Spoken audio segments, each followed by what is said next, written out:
WXOK New York.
I'm always sad to see people die in a plane, but I don't think it's right that you kill our hostages.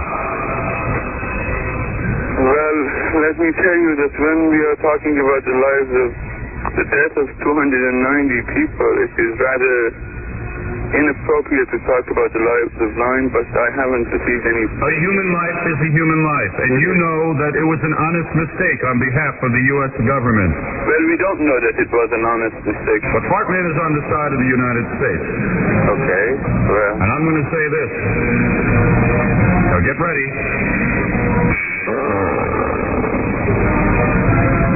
And that is all I have to say about this issue. If that makes you feel better. Because it was a mistake. If that makes and it's not right to kill Americans and hold them hostage either, so you are not without blame also. You started it. We're not holding anybody hostage. You guys are too.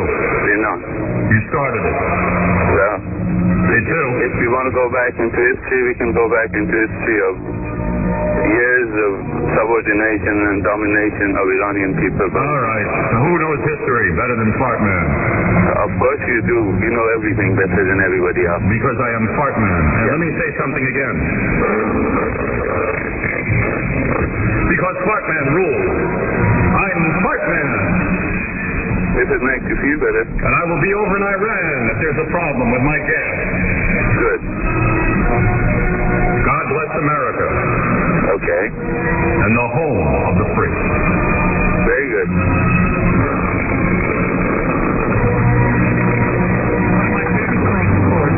That's the way God planned it.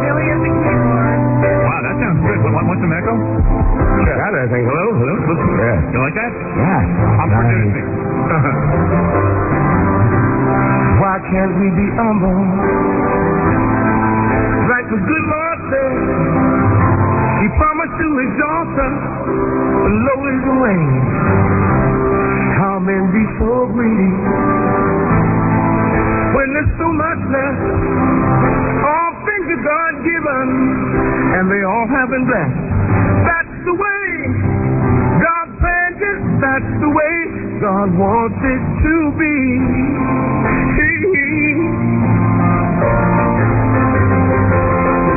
That's the way God planned it. That's the way God wants it to be.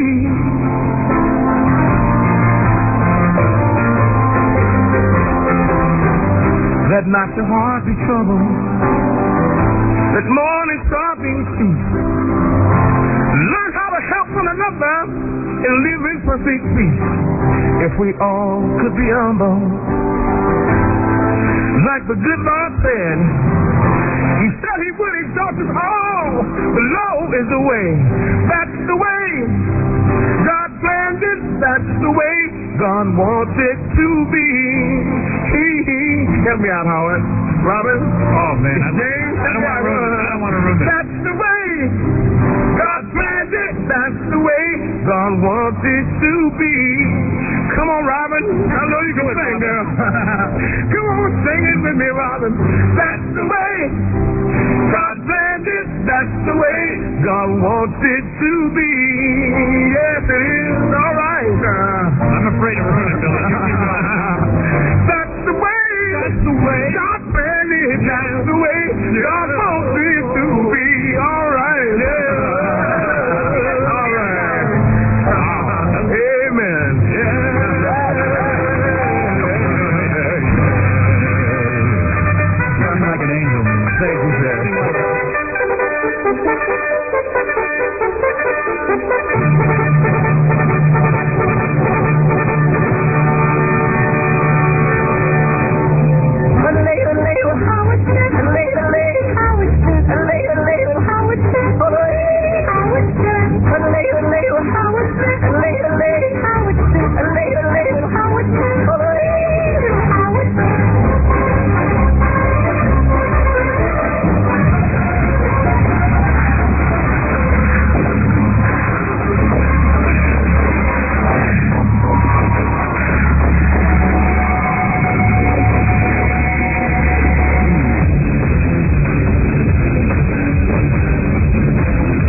Good morning. It's Monday. Yeah, everybody loves Monday, right? Big weekend of watching JFK Jr.'s plane on the TV. You know, the New York Post today is like 20 pages in a row of just JFK Jr. stuff. And then after 20 pages, the only other news is a big picture of me. Right. That says that some, you know, like Captain Jenks made a phony phone call. And you're responsible. But I'm responsible. I'm the only other news. Well, I'll give you my comments on JFK Jr. when we get back. I have to take a break first. You know that, Robin. Break comes before everything. Right. Break comes no matter what. Yeah. Dennis Rodman will be here today. Oh, I'm sure he'll have some thoughts on JFK Jr. I'm not sure he even knows anything happened to JFK Jr. That's right. He was partying all weekend, right. Probably. We'll be the first to tell him. Who's that? So I'll give you my thoughts on all of this because I spent the entire weekend next to the television, as I normally do.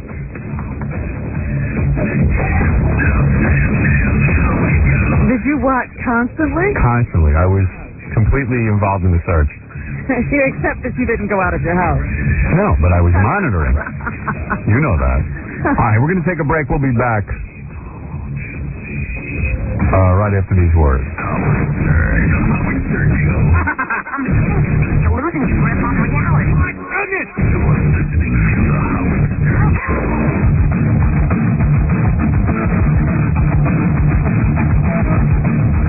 Rock Radio. Rock. K-Rock Howard Stern. Hi, I'm Damon Wayans, comedian. You know me, I got more brothers blooming in my footsteps than Alec Baldwin. I hope you're enjoying this because while I'm doing it, I'm staring at Scott the Engineer, one of the funniest looking white men I've ever saw. He makes Scott Perot look like Robert Redford. Damn, man, fix yourself up. And now, from the top of the Howard Stern building, it's the guy who keeps Scott around to make him feel better about himself, Howard Stern. I missed that. What was that? I wasn't quite sure where he was going.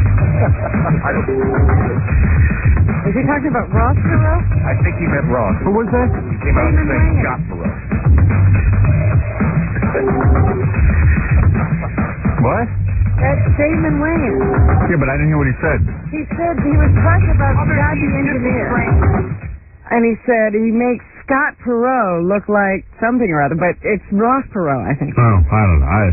It's very confusing. Well, if it's confusing, why are we airing it? I don't know. You know? Because he's famous. You have to question our motives. So, of course, like everyone else, Saturday morning, I heard the news that John F. Kennedy Jr.'s plane went down. And immediately, I did feel very sad about it. I knew his wife quite well, actually, which might be a shock to you. Well, it's not a shock to me. You told me, but... Oh. Well, it might be a shock to everyone else. Everyone else might be shocked. I had several very, very long conversations with her, and she was a very nice woman. Now, that's what they say in the paper today. Oh, wow. Very personal. She made everybody feel special. Yeah. Feel special? She actually did, and I think, well, she's just making me feel special because I'm Howard Stern, but... Seems she did that for everyone. She actually did. Was a very friendly, nice person who... you could certainly see why the sexiest man alive, and he could have had any girl, would fall in love with her. She was very, very attractive. And I don't mean just physically. I mean, she just was very... She was attractive in personality as well, huh? Yeah, she was. No kidding around. She was tall, which is something I'm attracted to immediately. Indeed, I didn't realize that. Yeah, and very thin, gorgeous body. Well, what a loss. Sometimes I would see her in, well, I'm just telling you my thoughts. And my thoughts tend to go to that. To that, right.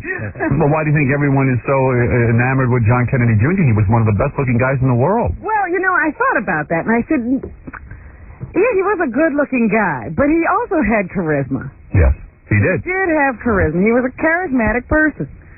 Well, the first time I ever heard from John Kennedy Jr. was when he started this George magazine. A couple of issues in, he wanted me to appear on the cover, so he sent me a letter. And I thought that was a really interesting notion. I had done a bunch of publicity for private parts, and I was convinced that I would never do another magazine cover for at least the next 3 to 5 years. I had done enough.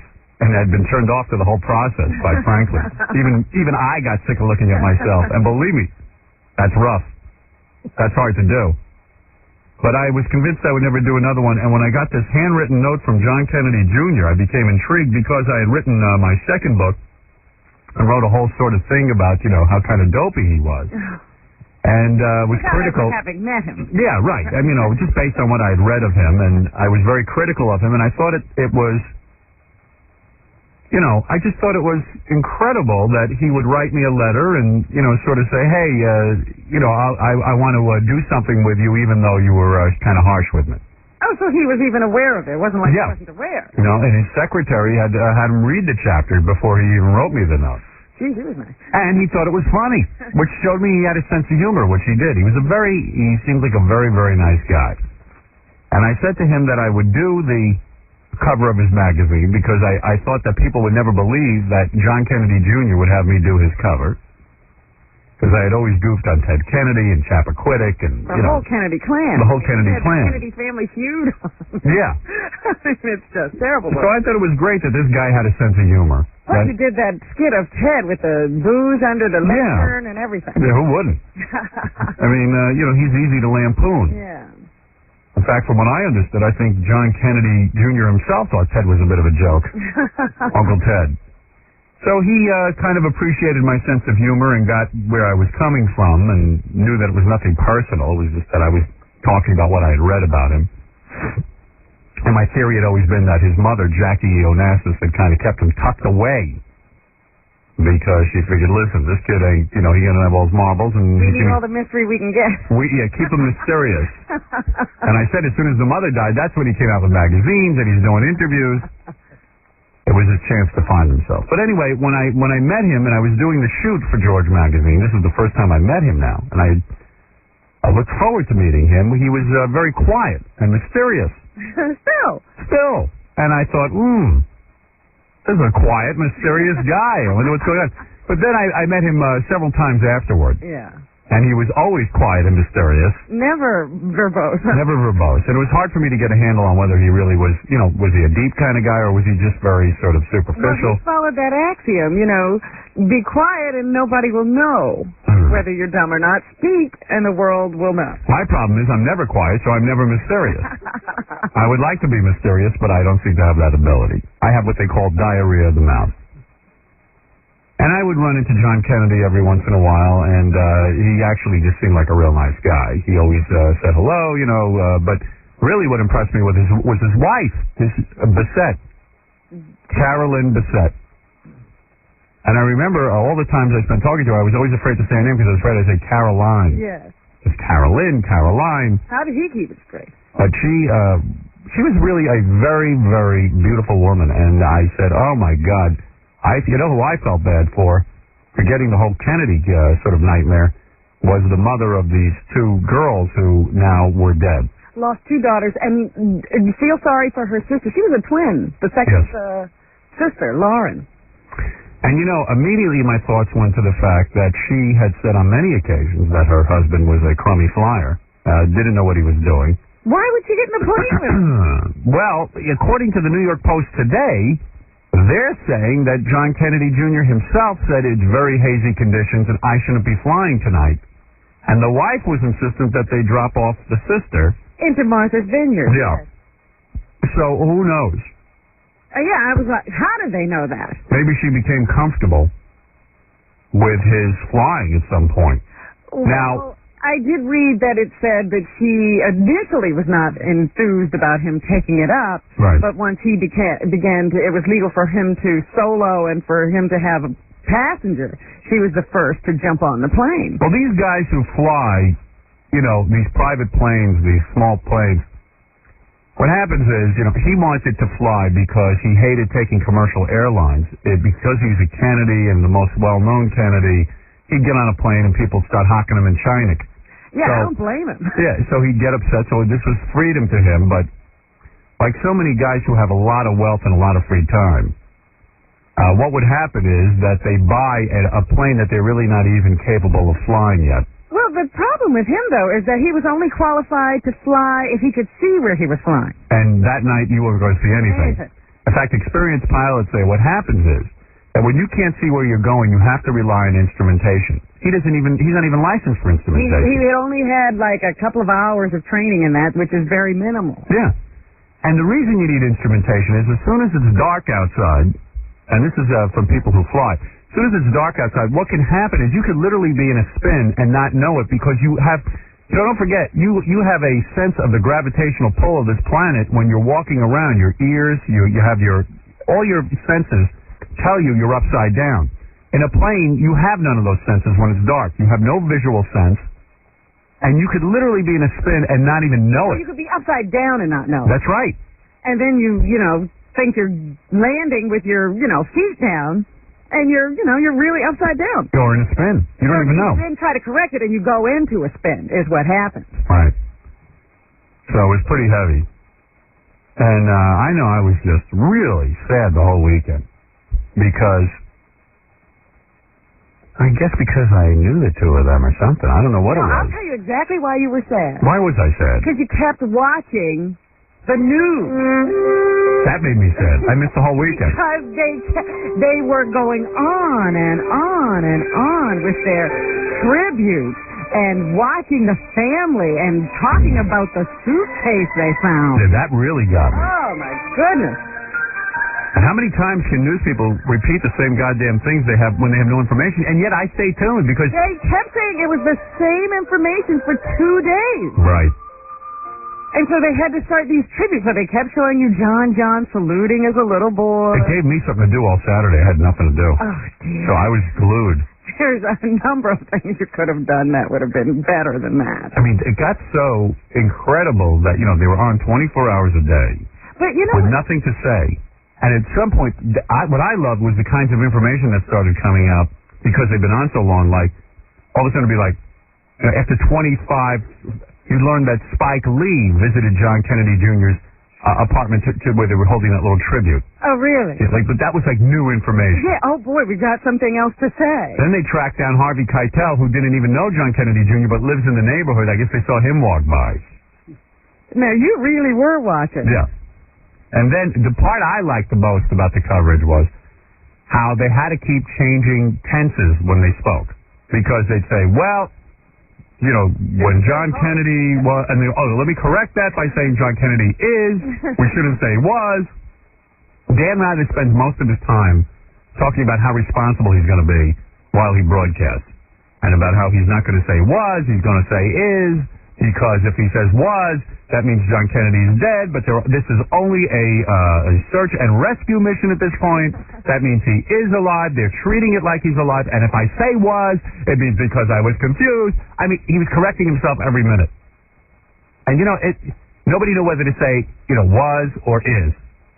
Well, the thing that really, the reason I switched it off, because I got totally sick when I saw the number of reporters that had rushed to the Kennedy compound up in Cape Cod or wherever it is, just to look at them and then I'm thinking, and see how they grieve. You know what else is weird? Like, this is what a loser Ted Kennedy is. You know, it was the 30th anniversary of Chappaquiddick, which would have gone and passed without anybody realizing it. But all of a sudden, this happened. They go, the 30th anniversary of Chappaquiddick. This happened right near the waters of Chappaquiddick. One guy said it's a curse. It's a payback from... Oh, yeah. Everybody started with their theories about why the family is being treated so badly. Right. What is that? What? I'm over here. Yeah. They kept rerunning that that clip when Ted. You remember when Ted went off in the water in Chappaquiddick? Yeah. And they had to give that press conference. Yeah. Well, in the middle of that, of 100 things that he said, I don't know if there's a curse that hangs over this family. So they kept rerunning that over and over again. Yeah. Because he's the only Kennedy who ever admitted there's a curse. Yeah. or ever talked about it. You would feel cursed if you were him. But it's funny because like NBC, ABC, CBS, Fox, they're all going to be up there, and all these different people, MSNBC, they're all up there. But then when you see like Channel 9 and Channel 11, you think that there's got to be like 1,000 people standing on that island. Let me ask you something. Don't you think that John Kennedy Jr., in a way, like a lot of the Kennedys, like the last Kennedy that died skied into a tree while trying to catch footballs. Yeah. And I know that Kennedy had just hurt his leg, like paragliding into. But he was on rollerblades. Like he had to complicate paragliding. Right. In other words, is there sort of I don't want to call it a death wish, but really it's a recklessness. Yes. Well, there was a woman who works for George Magazine who just recently wrote a profile of him, and she wanted to say that she thought he had a death wish. But she said, well, he's alive and well. That looks kind of silly in the article. So right. She took it out. But she said the psychology was that he sort of, because his father was assassinated, he had to be on the edge, like he had to really feel alive. Yeah. So all that reckless stuff is like that feeling, that rush you get of, oh, I'm really living now. Yeah, I mean, the daughter, Caroline, doesn't seem to have any of that. You don't see her. She was whitewater rafting, wasn't she? That's true, too. What's going on? Yeah, in the rapids. Oh, my God. Yeah, like, does this family ever sit still? I was at a barbecue last night, and this guy was trashing everybody, the family and JFK. What was he saying? He was saying that, the papers are saying, they're on the air all weekend saying, this is America's royal family. And he goes, you know what? That's the media. It's not my royal family. I'm American. He goes, the father stole everything. They all cheat on their wives. And he goes, and you know what? They're not victims of tragedy. They create their own tragedy. I was like, ooh, calm down, man. Yeah, that's a little harsh. Man, angry man. Problem. Well, actually, they are sort of America's royalty. I can't think of another family. But who else do you know? They would spend the whole weekend tracking if you went down in a plane. Right. Who else do you know as well as the Kennedys? I mean, there's the Roosevelts, the Vanderbilts, the DuPonts, but you don't know any of them. And that Hyannisport is like the castle. Yeah. It's huge. Yeah. Lanny, you're on the air. Hi, Howard. Yeah. Hi, how are you? I think you guys are really great, first of all. Well, you're right. Well, you are.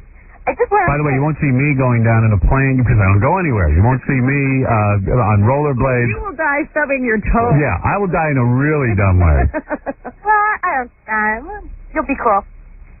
You'll go down in a blaze of glory exactly the same way. Yeah. But I just want to say, my husband and I were watching the news yesterday, and we were just walking out the door, and I said, I really hope that Captain Jenks doesn't do anything stupid. Just as we said that, he did. Yeah, I missed it. Everyone was... You know what I thought about? I said, somebody's going to call, but I didn't see it. I knew Captain Jenks would call. And the thing is that the newspaper today is just filled with John Kennedy Jr. stories and Carolyn Bessette stories, and then there's just a big story on me about what a jerk my listeners are. I got an email about this, and I thought to myself, well, I knew somebody was going to call some show, but then when I saw it was Dan Rather and Peter Jennings, I was like, wow, that's pretty heavy. Captain Jenks is really out there. And then I got an email also, what's that woman's name on MSNBC, Soledad something or other? Soledad O'Brien. Yeah, somebody said somebody called up and called her a whore in your name. That was Captain Jenks. He called her a whore? Yeah. Yes. He said, Howard Stern thinks you're a whore. Well, great. Yeah, with your name in it. Yeah. Lost it. Yeah. You know who should be really pissed? David Cohn of the New York Yankees. He pitched the perfect game. Nobody knows. Nobody even noticed. No, But it really wasn't that big a deal because he did it against Montreal. No offense, I could pitch a perfect game against Montreal. Biggest bunch of losers. Only the 16th in baseball history, isn't it? Yeah. And only the third for the Yankees. Yeah, but it's Montreal, so it doesn't count. Oh, well. Got to do it against somebody. Not like a real baseball team. Yeah, right. I wanted them to beat Atlanta. Don, you're on the air. Yeah, hey Howard. Have you mentioned any apology to Peter Jennings at all about the comment that was made to him? What was the comment? What was the comment? Well, Captain Jenks is on the phone. You want to hear the calls? Yes, I would like to. Let me see what these are. Captain Jenks. hey, good morning, Howard. So evidently you made a bunch of phony phone calls. I was pretty bored on Saturday. I mean, I was watching the coverage and it was just like redundant over and over and over, and I was like, I got to do something. Here's my first question. I mean, is there any screening process at all? Gary, the most unbelievably easy I have ever gotten through any talk shows before. They never learn. I guess they figure who would be tasteless. They're so desperate for... He does it every tragedy. Yeah, but who would be so tasteless as to do it during this? I hit them one by one within 15 minutes of each other. So who did you get? I got Dan Rather first on CBS. Then I got Peter Jennings on ABC. Who should know better, Howard? Who really should know better? He really should. Then MSNBC with, I can't remember the girl's name, and I didn't get that one on tape. For Janks, this is like a perfect game for him. Like David Cohn. This is a triple. It's a triple threat. Here's the funny premise here. I used the same exact person, saying that I was the same exact person, same exact premise every call. Well, let me hear this. Which one do you want to hear first? I don't care. It's up to you. Whatever you got rigged up. All right, this is Dan Rather. But now we now have Lieutenant Ed Gaynor of the United States Coast Guard that they found some debris. Lieutenant, what can you tell us about this debris? Some debris has been spotted, and it is consistent with debris from a Saratoga. Whether it's John F. Kennedy Saratoga, we don't know. We also found Baba Booey's teeth were laying all in the bay, too, and Howard Stern and Baba Booey were all there. Excuse me, when you said you have determined this debris is from a Piper Saratoga.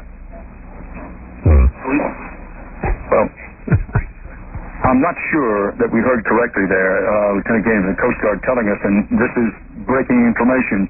I remind you again, this is live television. We take in raw information. We do the best we can to be rock solid in stating fact. But now, earlier there was a report of debris spotted. Then there was a report from the FAA, Bob, that said, well, the FAA, in effect, steered us away from making any conclusions that the debris... And now Baba Booey's teeth have been found. Yes. What's that? Howard Stern is there, too. Yeah, Howard Stern and Baba Booey's teeth. So life is so stupid. John is gone, and Janks will live to be 110. Howard, I know we say this every time. Don't those guys listen to what someone says to them? Well, I don't... The whole thing, yeah. I don't think... it doesn't look like Dan Rather's really actually done any real reporting in a long time. He looks kind of asleep. Doesn't Baba Booey's teeth catch you off guard, and you think that maybe you might want to figure out what that is? Well, he's not listening. He's not. He's listening in his ear probably to something else. And in his earpiece, they go, "You idiot! Get rid of that car." I think he has on. I think he had the Woodstock. Yeah, he was getting a feed. He was getting a feed. He was getting a feed on the David Cohn Perfect Game. Yeah, Rather goes on about it, and then he had somebody else. I think the guy's name was something Orr. You know what's weird to me? Like when a plane, lands in a specific area like that. That must be such an impact. That there's absolutely, they can't even find this plane. Yeah, because everybody said, well, why can't they find this plane? I said, it's all broken apart. Yeah, and what do you think about them? Will they ever recover the bodies, or do you think, well, it's impossible? A possibility. They said that it's like, they have to confine it to an area, and they just really have to go into the water, and it's really hard. Yeah, they're bringing out these ships that actually pull up stuff from the bottom of the ocean. Which is interesting, too, because when the crash first happened, they did a press conference Saturday morning, and the guy from, who does the search, somebody said, are you guys doing a special search because it's JFK Jr.? And he said, let me tell you something. This is the same search that John Q. Public would get. I know. And on Sunday, I see Navy vessels coming up from Maryland. Yeah. The Air Force was involved and the Navy was involved. Sure, I get that. Right. If I died, I would not get no search like that. Oh, I know you wouldn't. None at all. No, we're pretty sure you wouldn't get any search. What is it, Susan? They'd probably get all my belongings and throw them out. Yes, Susan. Yeah, how you doing, Howard? Hey, man. As a huge fan of your show, am I the only one that's sick of Captain Jenks? Oh, shut up, you bitch. Oh, hey, come on. I'm sick of hearing people yelling and complaining about my calls. If you don't like it, turn off your damn TV. You know what? Well, guess what? You're calling these reporters redundant. Who besides you is so redundant? It's not funny. Every single thing you have to call and you have to. Not every single thing. You make a fool of Howard Stern. Shut up. You make a fool of yourself. Shut up. Go back to bed. What did you get up early for? Go back to bed. Please. All right? Call and complain about this. There's nothing wrong with these calls. They're funny. Oh, they are. Yeah, well, you're going to sit there and watch all that damn news coverage they did on that thing the other day? It was boring. And that's the only reason I called in, because it was boring. How do you know I watched And you're a big bore. Go back to bed. I didn't even hear your Shut call. up. Go back to bed. Shut up and go back to bed. Go back to bed. Go back to bed. Yeah. Okay? You are so. Shut up and go back to bed, intelligent. You're so intelligent. Go back to bed. Go back to bed. Go back to bed. Why don't you go to school to do something you like besides go on the phone? Janks hasn't gotten laid in the last 15 years. I believe it. Ma'am, you should feel bad for that guy. I did. I got laid. Don't you remember Meardy? Life goes on. Oh, yeah. And then one time he got laid. What, did you yell at her? To Meardy? Yeah. He doesn't think yelling at her. Still remembers her name. All right, so then who did you call? Oh, well, this call isn't done yet. He still goes on about this. Oh, okay. The Coast Guard lieutenant says they have found debris. That debris, I believe that he said, we've lost him for the moment now, was consistent with a Piper Saratoga, but that they couldn't determine whether it was John F. Kennedy Jr.'s Piper Saratoga aircraft. But this puts the late information in a whole new context, a whole new perspective. I want to emphasize to you that this is raw information. Sometimes people call in and say things that aren't true. Sometimes, cranks, that sort of thing happens. So let's be very, very careful here with this information. One thought comes to mind, was this actually the Coast Guard lieutenant that we thought we were talking to? He jumped off the phone very, very pronto. Let's go to Bob Orr in Washington. Very pronto. Dan, I've never understood why when you're in a crisis-type story and when people are hungry for good, reliable information, I've never understood why pranksters think it's funny to come on and just pass out erroneous information. I can tell you categorically, Dan, that last report was completely unfounded. I doubt that it was anybody from the Coast Guard. We have been told on the record by the Coast Guard and by a senior source in the Department of Transportation minutes ago, in fact, that no debris has been found consistent with the Kennedy plane. It's unfortunate that in a story where the details are changing and it's a breaking story, anyone feels it's amusing to further murky the water. So they're really yelling at you. Of course, here to say that at the moment, although we all are hoping for good news, we've heard nothing in the way of debris and nothing in the way of the aircraft or any of the people being spotted, Dan. Good point, Bob Orr. I want to nail this point down. I just think it's... We do not know whether any debris of any significance has been cited. Still doesn't get it. Nailing it down. That on the phone, and we can be faulted for this, and we'll fault ourselves for it if this fault to be assessed. One person we believe to be a Coast Guard lieutenant said that debris had been found and it's consistent with the Saratoga Piper.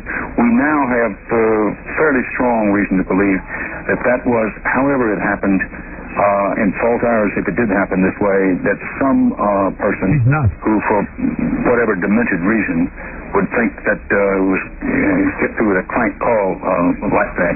But nonetheless, with live television and handling, in effect, hot-leaded information, sometimes it happens. He just explains stuff over and over He's trying to nail it down for himself. He's still not sure what happened. We all got it. You know what's funny, though, Howard? I reported that they found debris a half hour before they actually did. I know. In fact, you had incredible information. Yeah, I had the same information that actually became true about 15 minutes later. Paul, you're on the air. This moron's got to get a line, Howard. Please, huh? Let him get a new line. That's horrible. Yeah. You jealous you didn't make the calls? Well, Joe said to make the call, get a life. Was that your wife before? What's the matter? You had no gas to pump that weekend, you moron? Your mother couldn't pay your $1,000 phone bill? Go back to bed. Go back to bed. Why did you get a life? Why did you go do something with Elephant Boys? The two of you are probably homos anyway. Yeah, you know what? I was pranking your mom when I did these calls. There's no problem. I was pranking your mom when I did these calls. Yes, Marty, you're on the air. Good day, Howard. Hey. Yeah, I think JFK Jr. might have just faked his death. Oh, do you? I heard somebody say that too. He was in Canada this week, or like on Monday. He was talking to a guy saying how he liked the country and stuff, how he was going to go away sometime. And then everything that they found is stuff the size that you could like throw at the door of a plane. This is stuff like stuff they have on the internet now. People are like, all the theory. Well, you never know. They haven't found a body yet. They haven't found anything significant. Everything's door size. They're last they were seen that's flying at 40, 60 feet underneath radar. All right, and the plane has a range of 800 miles. That's silly. Oh, the Elvis, they actually had a body, and people are still seeing sightings of him. I know. But this is going to be the latest thing, though, that he didn't really kill himself. So who else did you call? I called Peter Jennings. All right. As we speak, he could be with a plastic surgeon right now. And yeah. That's right. Yeah, go ahead. Is that which has been recovered going to Gay Head Beach. From the Coast Guard now, Lieutenant Gaynor. Lieutenant, can I ask where you are? Hello. Can I ask where you are, first of all? I am in the Hyannisport area. Can you add anything to our knowledge of your search at the moment? We've just listened to one of your Coast Guard folks. What's that? I said he's talking to Captain Jenks. Yeah, exactly. Port area. Can you add anything to our knowledge of your search at the moment? We've just listened to one of your Coast Guard spokesmen say you've identified more debris from an aircraft that would have belonged to to Mr. Kennedy. That's true. I'd like to know, do you know that Howard Stern thinks you're a dick? Oh, I see. Just cut this gentleman off, will you? There's always one like this. What a dick. What are you That doing? happens on every crisis in America. Someone representing the disc jockey Howard Stern manages to get through. It happens. Representing? And it passes. So, just to... No wonder there's a big picture of me in the paper. Really? We apologize to the Coast Guard that we've misrepresented someone as being a member of the Coast Guard, but that kind of call doesn't surprise us anymore. John Nance. That was it. I mean, just because I might think he's a dick, you don't have to say that. You should say it for yourself. You don't Right. think Captain Jenks did it. I already had You one would call in make the bag. call yourself. Yes, Tony, go ahead. Howard, how can you encourage this piece of garbage? I'm not encouraging anything. I'm doing it on my own. He's doing it. He's doing it Wait, hold on. before we Captain came Jenks, you ever come to New York, I'm going to spit right in your eye.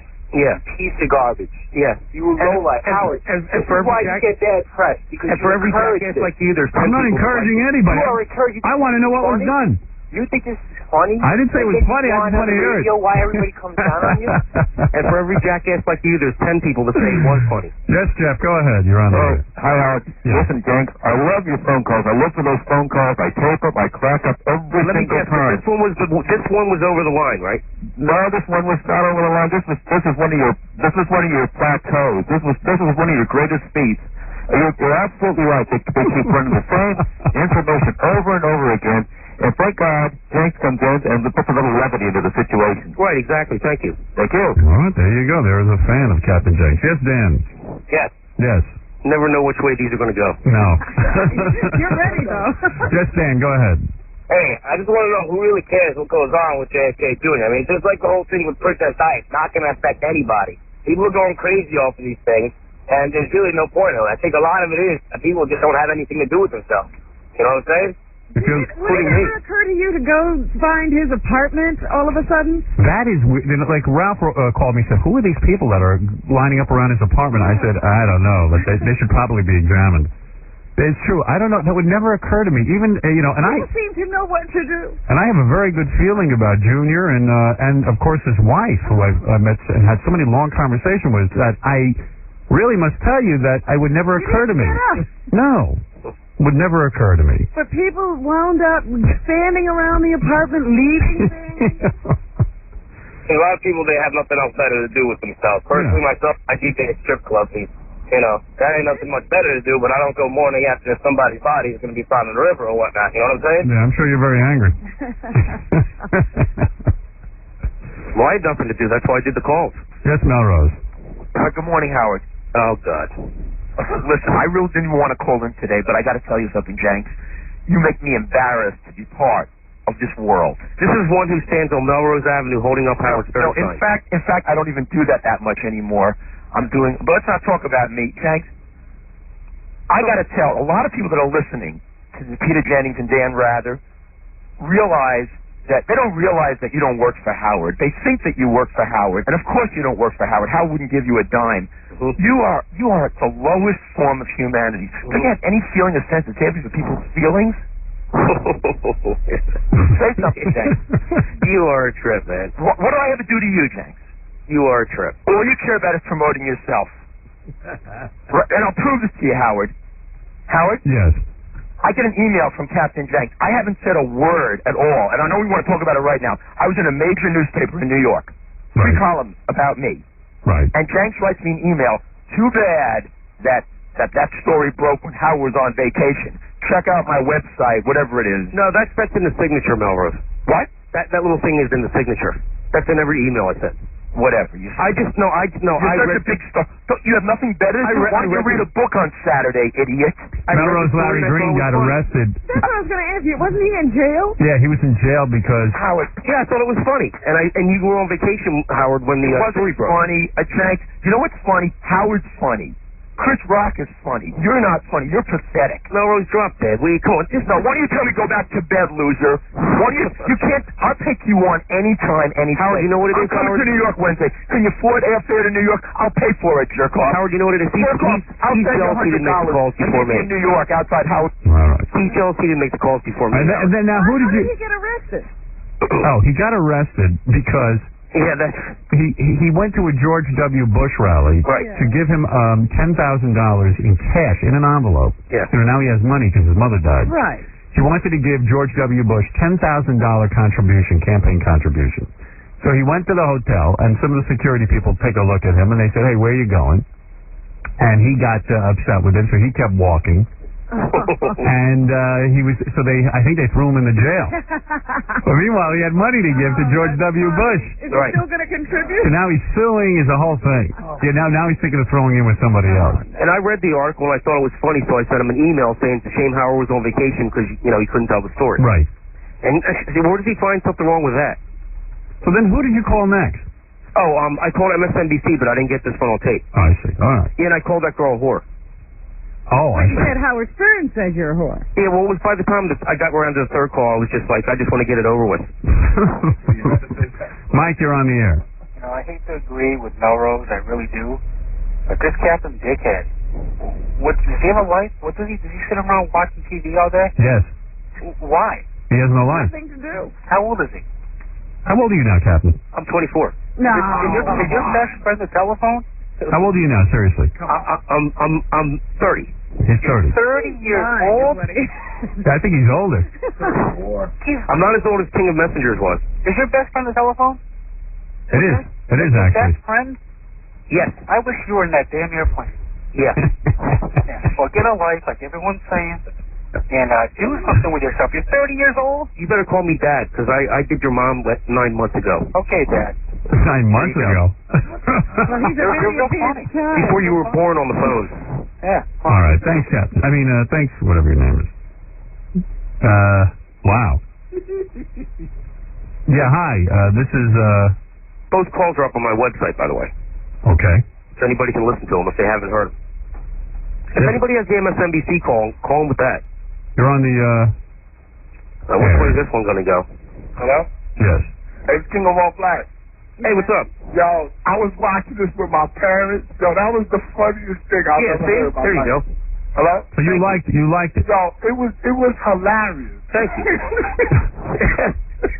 Like, we was just looking. All the other callers are just saying that because, they live in their self through John F. Kennedy, Like, if he was black, you think they would care that he called in?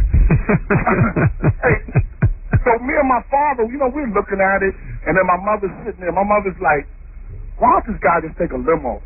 Why he got to fly a plane at night to go to some wedding? Well, he should. A guy who doesn't have instrument pilot license should not be allowed to fly at night. And I'll tell you the truth, it's not even so much I'm worried about these guys who are going to kill themselves. I'm afraid they're going to land their plane on my house. Yeah, but he got an ego big as New York, and he probably, Well, no, I don't know that he had an ego big as New York. It's just that.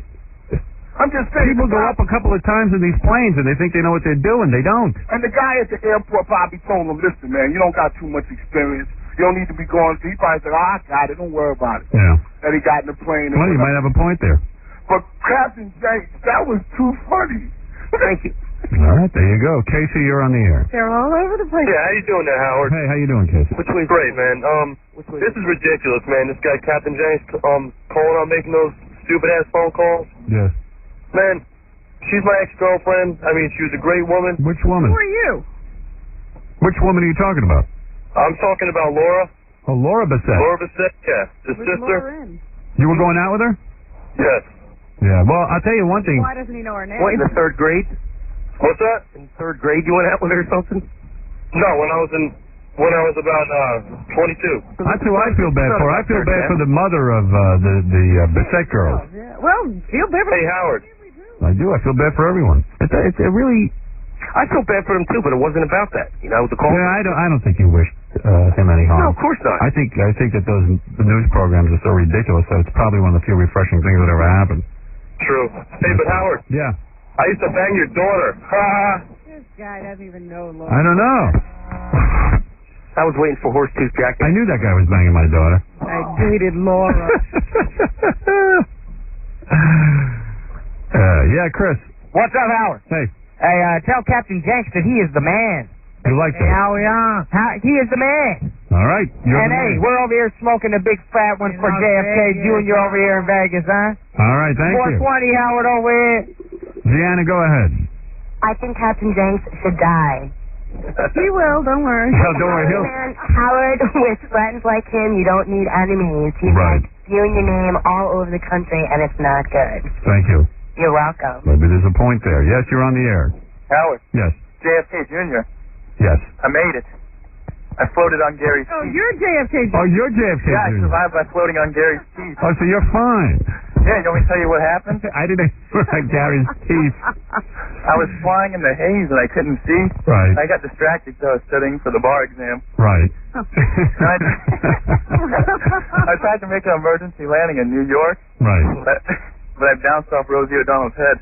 I see. All right. Yeah, wait, I want to announce my new businesses. I'm getting out of the magazine business. That's a good idea. What are you going to do? I got an airline business. All flights are one way. All right, thank you. Wait, I got 2 more movies coming out. What is that? Howard. One of them I describe as Titanic meets Top Gun. Right. And the other one is Gone with the Wind meets The Fog. I see. All right, thank you. Thank you, JFK Jr. We're saying I'm bad. Yeah, I know. You're a piker compared to this guy. Howard. Yeah? Can I give a plug for myself? Sure. I'm going to be appearing in my home, eating, sleeping, watching TV, and listening to the Howard Stern Show. All right, thank you. Thank you. Howard. Let me give my name, Howard. Go ahead. Scott Reeder. All right, Scott, thank you. Later. All right, that's Scott Reeder checking in with his own brand of humor. Wow, and a very dark brand of humor. It is. What? I thought that was JFK Jr. Yeah, he got me feel full. All right, Captain Jenks, thank you for the phone call. Hey, by the way, for anybody's interested, I'm going to be at O'Hara's in Allentown hosting karaoke night Friday, July 30th. Don't living. And I'll have these calls with me. All right, thank you. I'd like to know, do you know that Howard Stern thinks you're a dick? Oh, I see. Just cut this gentleman off, will you? There's always one like this. All right. All right, you had a busy week. You know, as I started to watch the coverage, I always forget that he does those calls. Oh, really? I always That's do. the first thing I thought, oh, my God. And then, like, 2 seconds later, I'm on the internet, and it's like, uh-oh, Janks is at it again. I always think, as soon as I hear, because that's what incites Janks, that pretentious, pompous attitude of those anchors as they drone on about nothing. It just makes him call. Well, look at this. Here, page 1 of the New York Post. He didn't want to fly. JFK Jr., I'm really not that experienced a pilot, but wife made him, go to Martha's Vineyard, okay? And Mr. Perfect, of course, that David Cohn tossed a perfect game. Well, what's interesting is, whether she forced him or not, she was the one who insisted that he drop her sister off at Martha's Vineyard, because he was on his way up to Hyannisport for a wedding. Well, guys who, if he had to drive her somewhere, he probably wouldn't want to do that. But when you get a license for a pilot, you want mission. Gotta go somewhere. You want somewhere to go. Where should I go? All right, I'll take you. All right, so page 2 and 3, JFK Jr. feared flying into the vineyards. Page 4 and 5, JFK, right? 6 and 7, JFK. Thank God Jackie's not here to see this. Kennedy, page 8 and 9, Kennedy family keeps silent vigil. Page 10 and 11. Death was in the air and he never saw it. Page 12. Wait, page 12 and 13. Caroline keeps private vigil on Long Island. New Yorkers pray for one of us. Page 14 and 50. Finally, they both found true love. Talking about Kennedy and Caroline. Doomed couple was building dream home in Connecticut. Page 16 and 17. Then, page 18. Mournful magazine. Time cover. Conspiracy theories crackle across the internet. And then page finally 19. A huge full-page picture of me. Stern fan fakes out TV news anchors. And I went, oh, boy. First of all, it's a bad picture of me. Well, my teeth look nice. Don't you think? Yeah. But that's pretty brutal, huh? Well, it's, one of those, I don't know where they get these pictures. That was from one of our press I conferences. know, but he's under you and shooting up. I know. Makes me look fat. It's impossible to be. I know. With all of your right. I know. My nostrils look like a 2-car garage when you shoot me from that angle. But Howard Stern fan posts as a Coast Guard official during live coverage of the Kennedy crash and got past network news call screeners at CBS, ABC, and MSNBC. The crank caller, whom RadioDigest.com identified as Thomas Captain Jenks Cipriano, Oh, my. first told CBS telling screeners he was Coast Guard Lieutenant Ed Gaynor. The prankster was on the air with anchor Dan Rather when he said that Howard Stern was at the crash site and his producer Baba Booey. He actually said Baba Booey's teeth were found. That was in the debris. Then Cipriano reached Peter Jennings again, posing as a Coast Guard official. But when Jennings was insulted by Cipriano, the ABC News anchor had a rebuff. This happens on every crisis in America. Someone representing the disc jockey Howard Stern gets through. He is. Let me correct it since everyone's into accuracy. He is not my representative. Yeah. He's a guy who makes phony phone calls. Online with MSNBC's Soledad O'Brien, the caller said in front of millions of viewers, Howard Stern thinks you're a whore. By the way, I do not think she's a whore. You don't even know her. I'm not even sure who she is. Stern, who could not be reached for comments. Oh, like you want to step up for this one. Yeah, you gotta go find me. Has publicly claimed not to encourage such calls, but he has also aired tapes of similar pranks in the past on his radio program. Yeah, I'll air anything. We hear lots of stuff. Yeah. We're not encouraging people to interview Tom Hanks, but we'll play it. Yeah, we interview the guy from the Ku Klux Klan and play his phone line, but I don't know that I want people to go follow him. The weekend's tragedy was not the first time a phony phoner who has mentioned Stern's name has fooled network anchors in the midst of a live national telecast. Of course, Janks did it during the Littleton thing, and you name it, he was there. So we're in the newspaper today. Thanks to Janks. I have tape of when JFK Jr. was on our show. He did the show after I did his George magazine.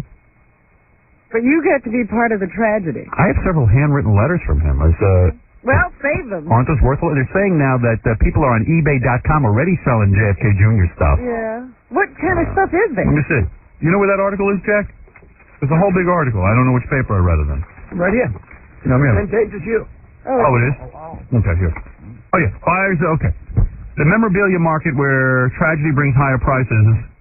Sellers took advantage of the stunning news to peddle anything stamped with John John's famous face, a ceramica replica. That ceramic? Oh, ceramic replica of the 38-year-old magazine editor as a young boy, sold in just one day for $700 after being posted on eBay. An autograph up for sale on eBay on Saturday attracted wild bids, hitting $305 by mid-afternoon. Yeah, but I got a letter. You've got a letter, and how many letters? 2 or 3. So there's good money there. Yeah. That's mine, too. How do you figure, Jackie? I work on the show. At this moment, we don't know if John Kennedy Jr. is deceased in a plane mishap, but living or dead. No, come on. You don't know? I knew the second I turned on the news Saturday morning he was gone. Yeah, give me a break. Right. Because that was the best part of the news coverage. If he had survived, we really should have made him president. In Europe, Saturday morning they had him dead. Yeah. I mean, they don't mince words. Yeah, they were like, well, he's not our, he's not our crown prince, and he's dead. Yeah. And they weren't mincing words. Wow. Here is you know what? Let me do this. Why don't I take a break? I'll come back and play the clips of JFK Jr. on our show. Why don't you also auction off your letters? Nah, that's a little too morbid. How much do you think I can get? It's to you? I mean, that's very special. Is it? Yeah, that's a real rarity. Hmm. This was his personal correspondence to you. You're not talking anything like high 6 figures, are you? Well, I don't know about that. I mean, it's early yet. Maybe you ought to hold on to it for a while. Mm-hmm. Yes, Ron. Ron, you're on the air. Hey, Howard. Yeah. Yeah. Is this Howard? Yes. I want to know how long you think before the magazine's going to fold. Well, I think actually the magazine was kind of in trouble. It was on the skids anyway. It had a circulation of 400,000, but according to what I heard on TV, you need 600,000 subscribers minimally to show a profit. And I know that the original backer had pulled out of the magazine, and I don't think the magazine was all that successful, despite his name. They needed dude broads in it, if you ask me. Yeah, he wasn't willing to go there. Yeah, he wasn't willing to go to that. Instead, he put himself in there. Yeah, guys ain't gonna buy that. All right, Howard, thanks a lot. Thank you. All right, so when I come back, I'll play you those clips. Dennis Rodman's coming in this morning. He surely has something to say about this whole thing. I'm sure he has to say that he didn't even know about it. I guarantee he's been out. I'm anxious to find out. I guarantee he's the one guy in America who hasn't even heard that JFK Jr. did. I don't know nothing about it. But who knows? One last call and I'll take a break. Michael, go ahead. Hey, how you doing, Howard? Hey. Hey, a part-time resident down in the Vineyard. I don't know if anybody knows this, but there's a shark fishing tournament down there this weekend. Are there sharks in those waters? For real. 87 sharks were caught. at the Martha's Vineyard Shark Tournament. You can confirm it with the Chamber of Commerce down there. So I guess your point is that He could have been eaten. Oh, hey, I don't think they crashed and didn't get cut. Sharks had drawn the blood. Yeah. Let me ask you something. This plane is so, I mean, when it hits the water, it breaks up into such small pieces that they can't find. Is that what's going on? I'd have to believe so. It's, scatters, Wow. washed in every different direction. I mean, that must be it's like an explosion. Well, they say they already have the headrest and insulation from the plane, so.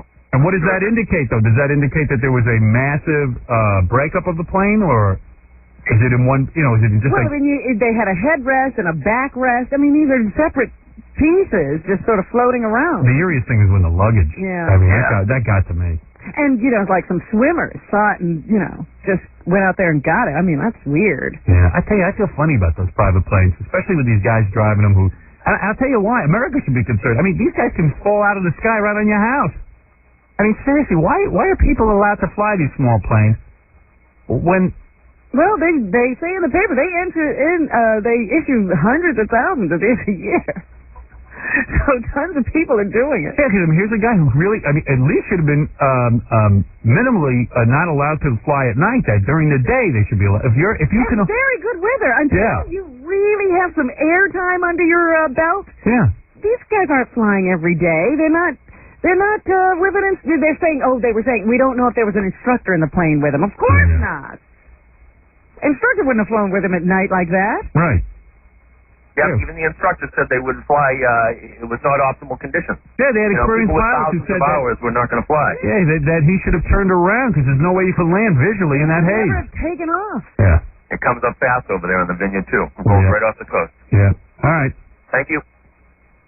All right, we got to take a break. We'll come back. There's a lot of people on the phone, and I'll play you these tapes. And I even have a list of how every Kennedy died, man, and it's weird stuff.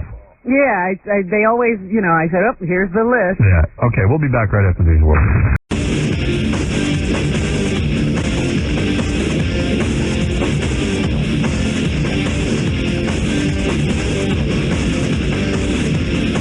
Hey now. Good morning, everybody. Hey now, hey now, hey now, hey now, hey now, hey now, hey now, hey now, hey now, hey now, hey now. So what happened? I'm completely in the dark on this one. What's that? What happened? Gary maybe knows more than any of us. He was telling me about it. What happened to this rock guy who got shot on stage? Oh, that was a rock concert. I forget where it was. But somebody walked in and started shooting, and particularly at the band leader, who was shot 5 times. And 2 of the guys in this band used to belong to Pantera. Right, that's what I heard, yeah. 2 of the guys in the band who got shot were in Pantera. Well, I know the lead singer got shot to death. Wow. And, yeah, I don't know all the details because I'm just finding out about it. Artie says that he was with the guy from Pantera who got shot. Really? Is the guy dead? Yeah. Yeah. This is really weird. On the gig I did in Delaware, I worked with Jimmy Florentine Saturday night, and we drove back up after the show, and he's a big fan of Pantera to the point where he's hung with them and he knows those guys. And he said, "You want to stop by? They're still hanging out after the concert." It was on our way home. Right. So we stopped by and we hung with the guys at the bar at this club where they had just played. And we did shots with them and hung out. And I talked to this guy. I think his name was Dimebag Darrell. Nice guy? He was a real nice guy. He bought us all drinks. And I'll tell you, Pantera, you think they haven't been around in a while? Hot chicks, groupies, young girls hanging out, partying. And I took pictures with them. The guy was a huge fan of the show. Wow. And me, Jimmy Florentine, and this other comic, Don Jameson, we hung with them for an hour and a half. And and left, and it's just weird now to hear he's dead. It puts a face on it for me because he was a nice guy. How long ago was that? This was Saturday night after the gig I did in Delaware. This was just this weekend. Yeah, this past weekend. Yeah. Florentine was tight with him supposedly. I don't, he must be really upset about it. And do they know why this occurred? I mean, was it a random thing? They don't have any idea why this guy was shooting, but it seems since the lead singer got shot 5 times.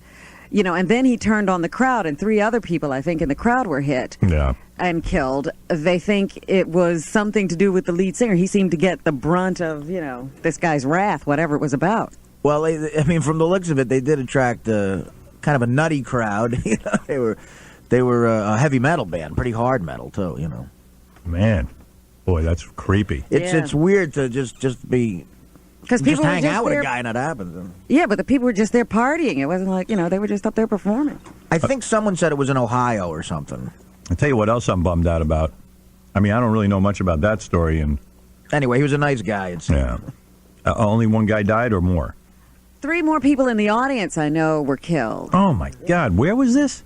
Man. I'm trying to get the story now. My computer just came up. I overheard someone say Ohio just now, talking to Gary. I'm not sure, though. Yeah, it was Columbus. Oh. Columbus. We're on in Columbus, aren't we? Mm-hmm. Yeah. I never know where we are on anymore. Actually, I've done stand-up in Columbus. The show is huge there. Hello, Columbus. Yeah. You know what else I'm bummed out about? Dick Clark, the world's oldest teenager, had a stroke. Right, I heard that too. Yeah, that I'm bummed I heard out. yesterday. That dude is such a good guy, man. He stuck up for me on Larry King. I'll never forget him for that, man. I hope he's all right. I hope it's not one of those severe strokes. I hope it's not one of those Kirk Douglas kind of... He said it's mild. A mild stroke? And he's planning to be back for the New Year's. Oh, Eve get thing. out. Are you kidding? I swear to God, that's what I read. You know what? Give that up. All right, I got the story on the Pantera thing. Go ahead. Give me the highlights. All right. A guitarist well known in the heavy metal band circuit was killed last night during a shooting in Columbus, Ohio at a nightclub. A gunman ran onto the stage at the beginning of the show, just as they started their first song, and started shooting as the band played. Darrell Abbott was killed while performing with his new band, Damage Plan. I always had a feeling that would happen one day. Right. I did. Yeah, no, if you think about it, it makes sense with a lot of the crowds these people attract in those real heavy metal bands. A policeman shot and killed the gunman, but not before 4 others had been struck down. 2 people were wounded in the shooting. That makes me feel bad because he seemed like a guy who was real. They had hardcore loyal fans, and he seemed to really treat them all well, and like guys who followed him on the road, I guess, like younger people, and he was a good guy. Yeah, and it was Dimebag Darrell. So we'll get more details on that as it goes along. The Dick Clark thing. This dude, I hate to see a friend of the show,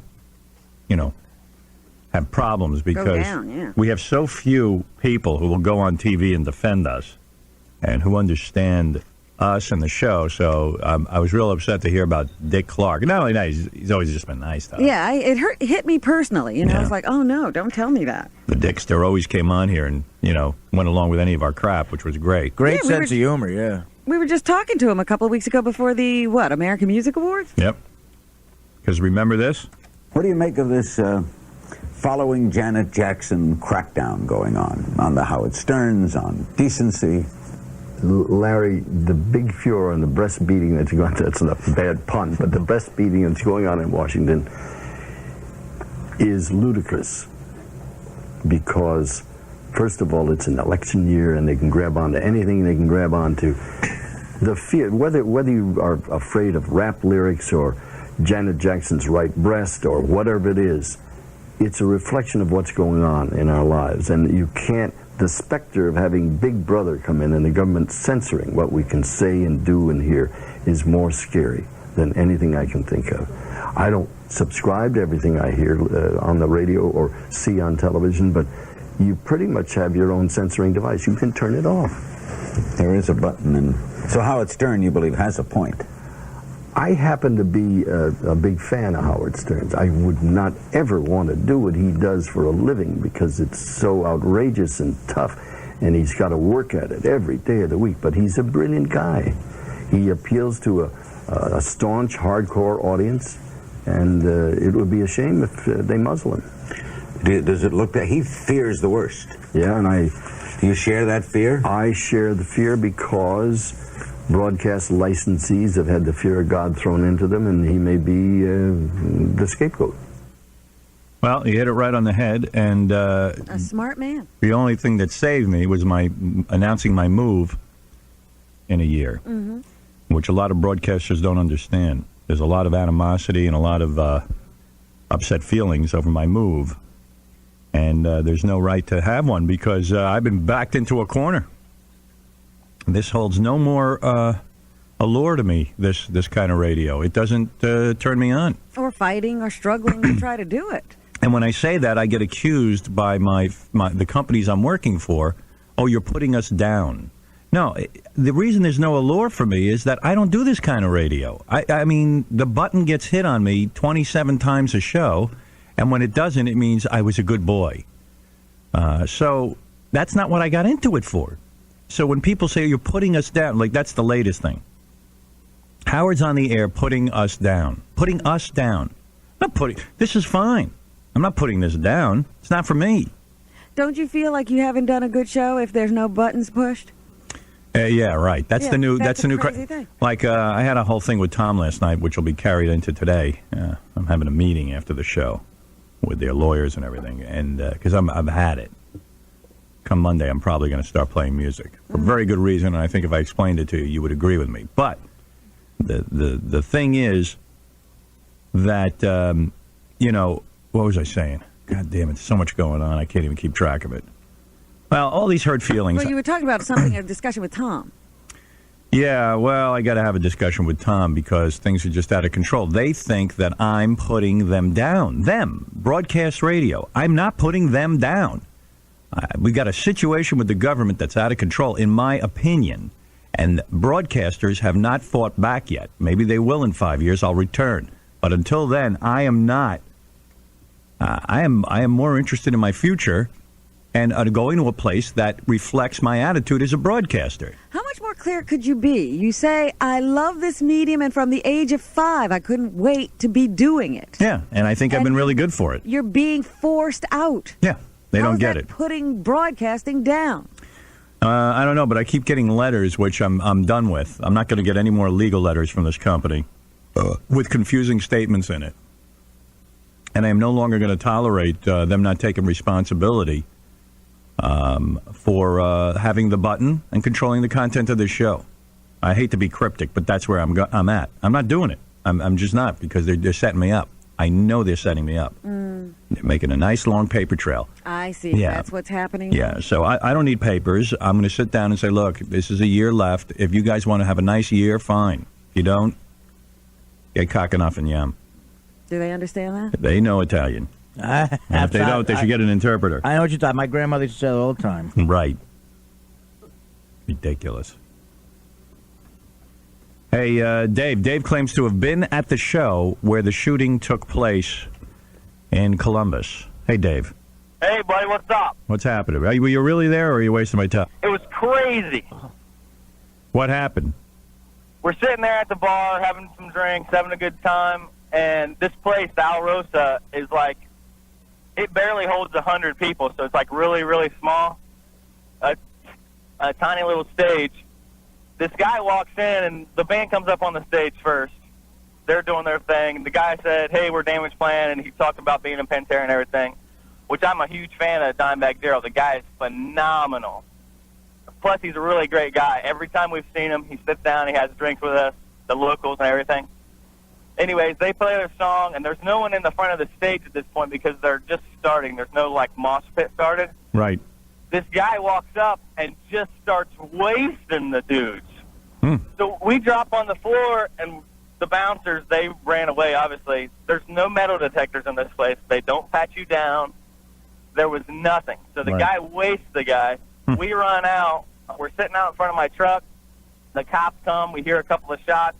And then after that, we all gave our statements to the police. It was crazy. And they killed the guy with the gun? Yeah. Wow. I mean, it was so blatant. It was crazy. The guy just walked up and started blasting them. At first, did you think it was part of the show? I'm sorry, what? At first, did you think it was part of the show?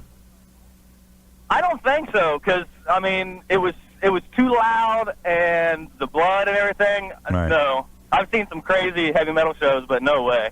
What kind of gun was it? A shotgun, or did he have a pistol? He had a pistol. Wow. Man. Wow. Wonder if the guy had a beef with them in particular, or he was just psycho. It's hard telling, because, I mean, like you guys said, the crowds that come with heavy metal are kind of crazy. I mean, I particularly ain't. But it's it's weird to me that he shot Dimebag Darrell, because if you've ever met the guy, he's really cool. Like Artie was saying on the show, he bought him drinks and he hung out.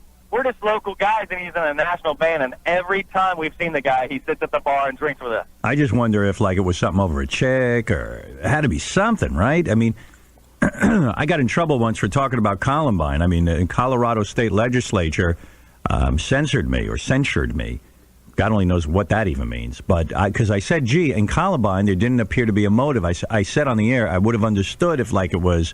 I understand that if there's like some sort of motive, like some guy wanted money or wanted to get chicks, or, you know, evidently that was a horrible thing to say. I still to this day don't know why. With this thing, I just wonder, was there like this weird motive? Like, did the guy think his chick was being stolen? Or was he hearing voices from another planet? I mean, who knows what it is? Yeah, generally, it's nuts. Generally, in something like that, it's a guy with a grudge who wants to show a lot of people how angry he is. Yeah. And Well, see, that's the thing. There might have been, I don't know, 70 people in there, maybe. I mean, there wasn't very many. This is a tiny little bar. The bar's like 20 foot long. Well, we lost him. Where'd he go? Well, according to Pat on the phone, CNN is saying that the drummer was also killed. Pat, go ahead. Hey, how's it going, guys? Hey. Hey, first off, the drummer and the guitar player, they were both, they're brothers. And the whole reason this started from what some of the witnesses were saying is because all three, the four members of the band that was up on stage, Damage Plan, three of them used to be in Pantera. So this guy came up on stage saying, "You guys broke up Pantera," and starts capping on people. Oh, so he said something. Oh, so then he had a good reason. Yeah. So his reason was he was so obsessed with Pantera, and this is not Pantera anymore, that he went psycho. Wow. See, I'm saying that sarcastically in case any of my of all the people who take me seriously. Yeah. Wow, that's unbelievable. I know Florentine, who knows a lot about Pantera, told me their lead singer decided to leave the band or something. Yeah, and he's all been. I mean, if you read their website, he's all been on shit. He just talks all kinds of smack about their new band, saying that they're not that great, and they're doing So the guy is basically upset because Pantera was broken up. Yeah, he says the other three members of Pantera that are now part of this new band. Hey, when I was in high school, it's all their fault. When I was in high school, Cream broke up, but I didn't shoot anyone. You didn't go get a gun. I know I was upset though. But yeah, that's crazy. How many rock concerts were you ever worried about a gun? Wow. Oh yeah, I used to always think about that. Like like these shows, like you got some maniac out there. Hey, that's what the movie was, The Bodyguard. If you remember. Right, but used to be, back in the good old days, you worried about people hurting themselves. I know. This is nuts. But I mean, people bring knives into, knives because they're headbangers. They don't use guns. I mean, it's not like, a homie came up on stage and started shooting. I don't know. See, this is a fear I've had, because when you perform at a small club, man, you're a sitting duck. If someone... Well, fortunately for you, you've broken up nothing. Maybe the Norm Show, that's it. No, but I'm saying, if for whatever reason someone hates you, I had a guy throw a full bottle of beer at me once, like a glass bottle. It was still... Wow. I caught it, actually. All right, hey, thanks, brother. Hey, thanks, Art. Right. People are upset because the Norm Show broke up. I was going to say, don't say Artie broke it up, because that will get people riled. Please, come on. Artie, I love the Norm Show.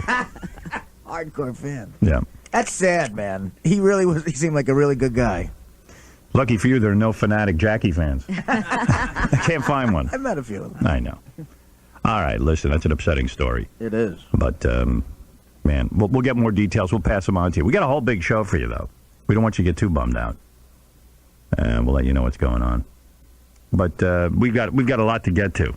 But I must take a break. I'm getting the high sign. I got to take a break. I'm so sorry I have to leave you. I will be back. The happy holidays from the Howard Stern song. We wish you a Merry Christmas. We wish you a Merry Christmas. We wish you a Merry Christmas and a Happy New Year. Good tidings to you for all of the years. Good tidings for Christmas and a Happy New Year. Yay! Nice. Hey now. Deck the halls where there's a holly. La la la la la la la la la la la. Gay apparel. La la la la la la la la. Da da da da da da da da. La la la la la la la la. Take it.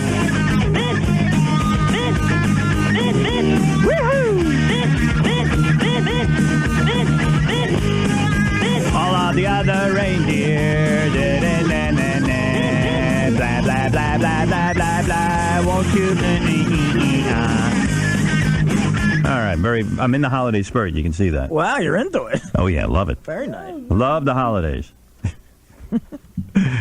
Come on, look at me. Yeah, it's nice and pleasant in New York. It's not crowded.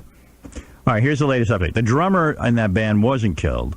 That guy was wrong. That woman who called in about CNN. Okay. All right, it was the guy you went drinking with. Right. His name was? Dimebag Darrell. Dimebag Darrell. I believe. The guy who did the shooting got killed, and 3 people in the audience got killed. And a couple of other people were wounded, and that could have been some other band member, but nobody knows for sure yet. Right, but not the drummer. I don't know. I said the drummer wasn't killed. Yes. I don't know if he was. Thank you. I don't know if he was wounded. This is the band, Damage Plan. The lead singer. No. It might be the old lead singer. Right, that's the old lead singer. If you're playing Pantera, they had a lead singer. Oh. Yeah, the lead singer left. Yeah. So the lead singer of Damage Plan got shot because he, according to this madman, broke up Pantera? Well, according to everything I hear, the lead singer was the one who left. If you really want details, if we can get Jimmy Florentine on the phone, he knows everything about it. All right, get Jimmy on the phone. He's probably sleeping. Yeah. He's on that comedian hour. Right, yeah, we'll disturb him. Jen the Amputee is going to be here later to talk about her Playboy.com photo shoot. If you want to see some pictures from Jen the Amputee's Playboy shoot, go to howardstern.com. Also, there's a follow-up. As you know, Tabitha Stevens was in the Robo-Spanker with an egg while she held an egg with her buttocks. Yes. There was a follow-up interview. Oh, really? Yes. Oh, cool. With more exclusive pictures on howardstern.com. Hi, Mommy. Are you proud of me? Hey, I was just going through my email, and I saw Tabitha Stevens release some sort of a statement, a sympathy statement for the band. I don't know if you want to read it. Let me see that. Tabitha Stevens? Yeah, be careful. The first line's got curses in it. All right. I'll substitute. So already the stars are responding. Yeah. Right. What a effing crazy thing to happen to Dimebag and Pat.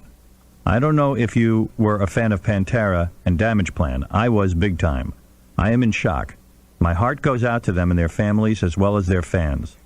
This even makes me worry about the public events that you and the rest of the gang do. Please be very careful on your travels. I have much respect for everyone on the show. And blah, blah, blah, blah, blah. Tabitha Stevens. Can you imagine Tabitha Stevens with a statement? Right away with a statement. Immediate by the way, statement, yes. I worry about her and her appearance. Yeah, so do I. Hey, Jimmy. Yeah. So you since you know about this, you fill me in because I'm out of the loop on this one. How you doing? It's rough, man, because I don't know who the other guy in the band is that died. I'm good friends with the guys. Hey, hey, Jim. I mean, Jimmy's really good friends with these guys. Yeah, hey, Jim. Hey, Saturday night, that was definitely Dimebag we were hanging with, right? Yeah. It was him. Yeah. And you've hung out with Dimebag a lot? I went on tour with them. I opened for him up in Canada for like 4 or 5 nights. Yeah, wow. Jimmy was tight with them, yeah. So, Jimmy, explain to me what's gone on here. The guy Dimebag, was he in Pantera or not? Yeah. Okay. Was he the lead singer of Pantera? No, he was a guitar player of Pantera. Oh. So he split. Him and his brother, the drummer, split. Okay. So the reason the guy was... So now did the guitar player become the lead singer of Damage Plan? No, there's different leads. They got a new singer. So when the guy shot the lead singer, he said you broke up the band. No, he shot Dimebag, the guitar player. You're confused. Okay. No singer was shot. All right. Dimebag Darrell was shot. Dimebag Darrell. Why was he called Dimebag? I mean, obvious drug reference. He's a big party animal, just a, drinker and just a fun guy to hang out with. There's no way it was anything to do with women. He might have been with the guy's girl or anything like that. He wasn't like that, the guy. Right. He had the same woman for 16 years. So Dimebag had a family? A girlfriend for 16 years. Right. So Dimebag and his brother left Pantera. And why did they leave Pantera? The singer of Pantera didn't want to be in their band anymore. Okay. So he went out on his own. All the fans were upset that they broke up this big band or whatever. But, Dimebag and Vinny, it wasn't their fault. The singer just said, I want to leave. I want to start my own stuff. So whoever this shooter is, as crazy as he is, he even had the story wrong. It wasn't Dimebag who broke up Pantera. It was the lead singer. No, it was the lead singer who left. Right. And, those guys wanted to still be in the band. Right. So Dimebag formed his own band with his brother. Right. Okay. I got it now. So the guy was completely off if that was his reason. Yeah, I don't know what he was. Who knows if that was even the case? Yeah. Why? We don't even know that he just went up there. It could have been just some crazy guy that just did it for whatever. Hey, Jim, Dimebag is the guy you were telling me in the car on the way there. He's the guy from Texas and everything? Yeah. Yeah, well, Jim was real good friends with him. I didn't realize it. I was going to Kansas City to open for him Saturday night, too. Yeah, that sucks. Last night of the tour. They had Wow. like 2 nights left. Sorry to hear it, man. These guys are just such good guys, too, man. They just, like everybody said, that they're not the guy. I mean, Dimebag wouldn't hurt a fly, you know? You would have loved it, too, Howard, because all their fans were, like, young. They were, like, 20 years old, and we were hanging at the bar with them. They're all huge fans of you. Right. Like, really, like, into the show. Well, I'm sorry to hear it. And the guys in the band were, too. They were huge fans of the show. Yeah. That's how they heard from me. They heard me on the show and came to my shows out in Dallas when I was out there, and I became friends with the guys. Wow. Wow. All right, Jimmy, thanks for clearing it up for me. All right, man. Now I understand. Okay. Got it. Didn't know there was all this connection with the show. Yeah. Yeah, I forgot Jim had opened for them. I knew the band Pantera was big fans of the show because they had contacted me at one point. But that was years and years ago. And, well, hey, sad story, man. That's But really did you know screwy. they found Jimmy Florentine through the show? I think everyone knew that. I'll tell you what, much props to Jimmy Florentine. You got to be a special comedian to open for Pantera, man. Yeah, Jimmy's good. Hey, let's play one of Jimmy's phony phone calls.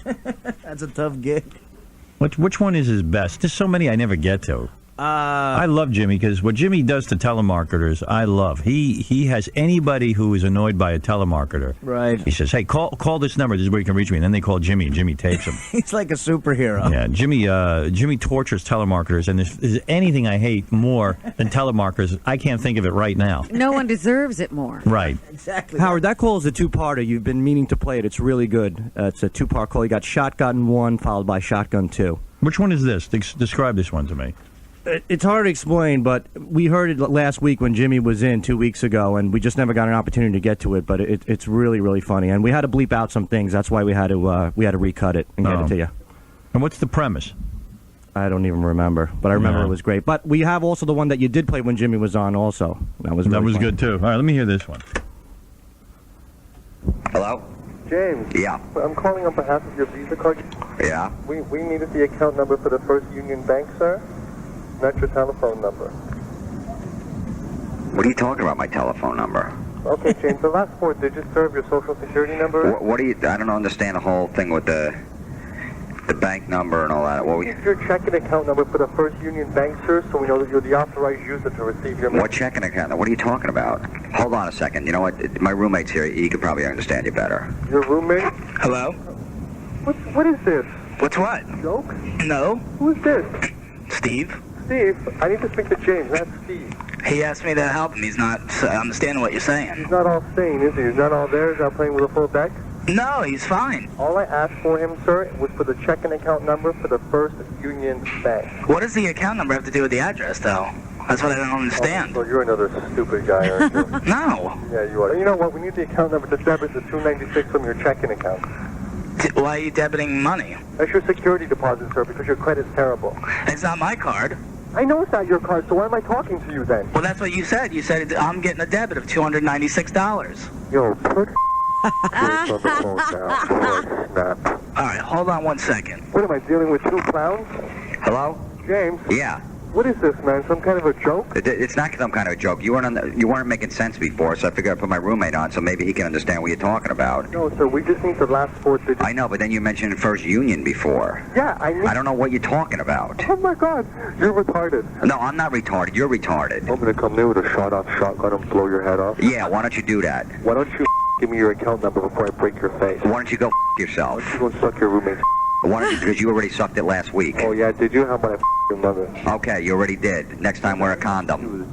Yeah, next time wear a condom because the kid came out retarded. Take his out of your ass, and maybe you'll start understanding things a little more. No, you don't make no sense. You call up and you don't even know what you're talking about.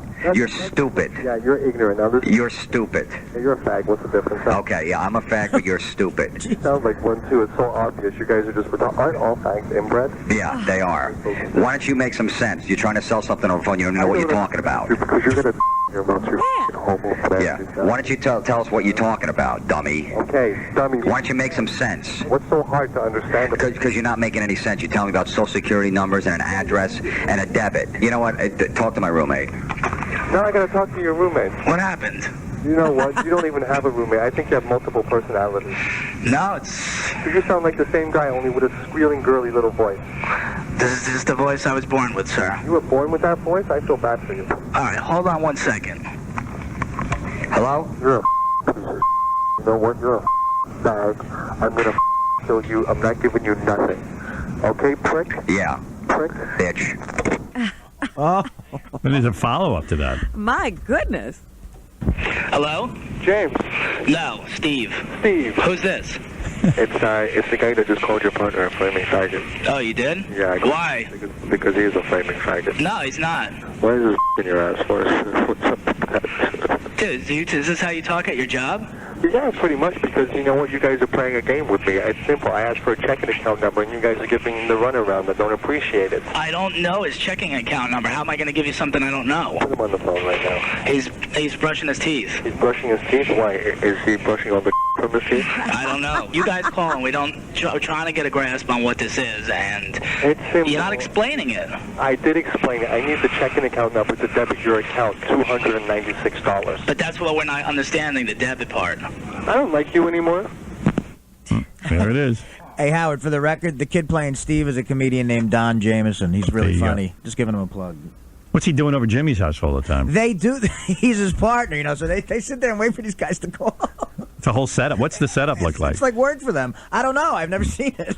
I just know Seems pretty sophisticated, actually. They're great at it. Yeah, do they do this out of an office? Yeah, of course, it's a business. I mean, I think they figure out when the most likely time is they're going to call, and they hang and just wait to have with them. Yeah. Hey, you know, I just want to I just want to say the name Dimebag Darrell Abbott. That's all. I'm going to move on right now. That's all. I mean, people forget about that. That was one of the worst events of last year. That was that shooting on stage, right? Yeah, I'm talking about the dudes from Pantera went to a little club. They're working all the crap clubs, and some asshole gets up on stage and shoots Dimebag Darrell Abbott. Whatever happened to that whole thing? What happened? Didn't the guy kill himself? Yeah. Yeah. That guy had real fans because I came on the air and I did a shot with Dimebag Darrell 4 days before he died. And people who know that, who are Pantera fans, come up to me and go, wow, man, you did a shot with him before. Me and Florentine did some gig, and he was friends with those guys, and we stopped at a little shitty club like they were playing, afterwards hanging out, and we both did a shot with him. And then 3 days later, he was dead. And he was the nicest guy. All I know is that I was reading Blender. You going to play a little bit of Pantera? Sure. Go ahead, man. You can keep playing that. Blender magazine mentioned Dimebag Darrell Abbott, and I said, you know, nobody even mentions that guy. That poor guy, man. You know, okay, Keith Moon killed himself as far as I'm concerned with substance abuse and all that kind of stuff. Warren Zevon, a lifetime of cigarette smoking and all that other stuff. Sid Vicious was whacked out of his head. Dimebag Darrell Abbott was just trying to make a living. He was just on stage making a living. Yeah.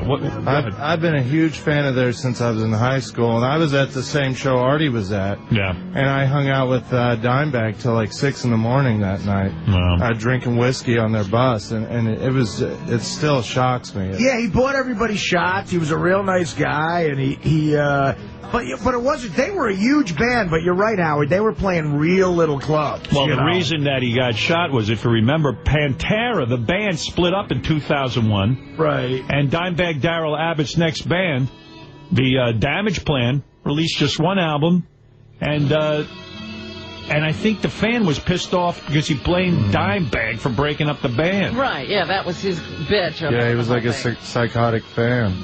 Mother effer. We did a show with Pantera in Europe in front of like 40,000 people, and I got to hang out with all of them afterwards. He was just the nicest guy. He was always like real fun to be around, and it's a real sad thing. Yeah. And yet Scott Stapp is still here.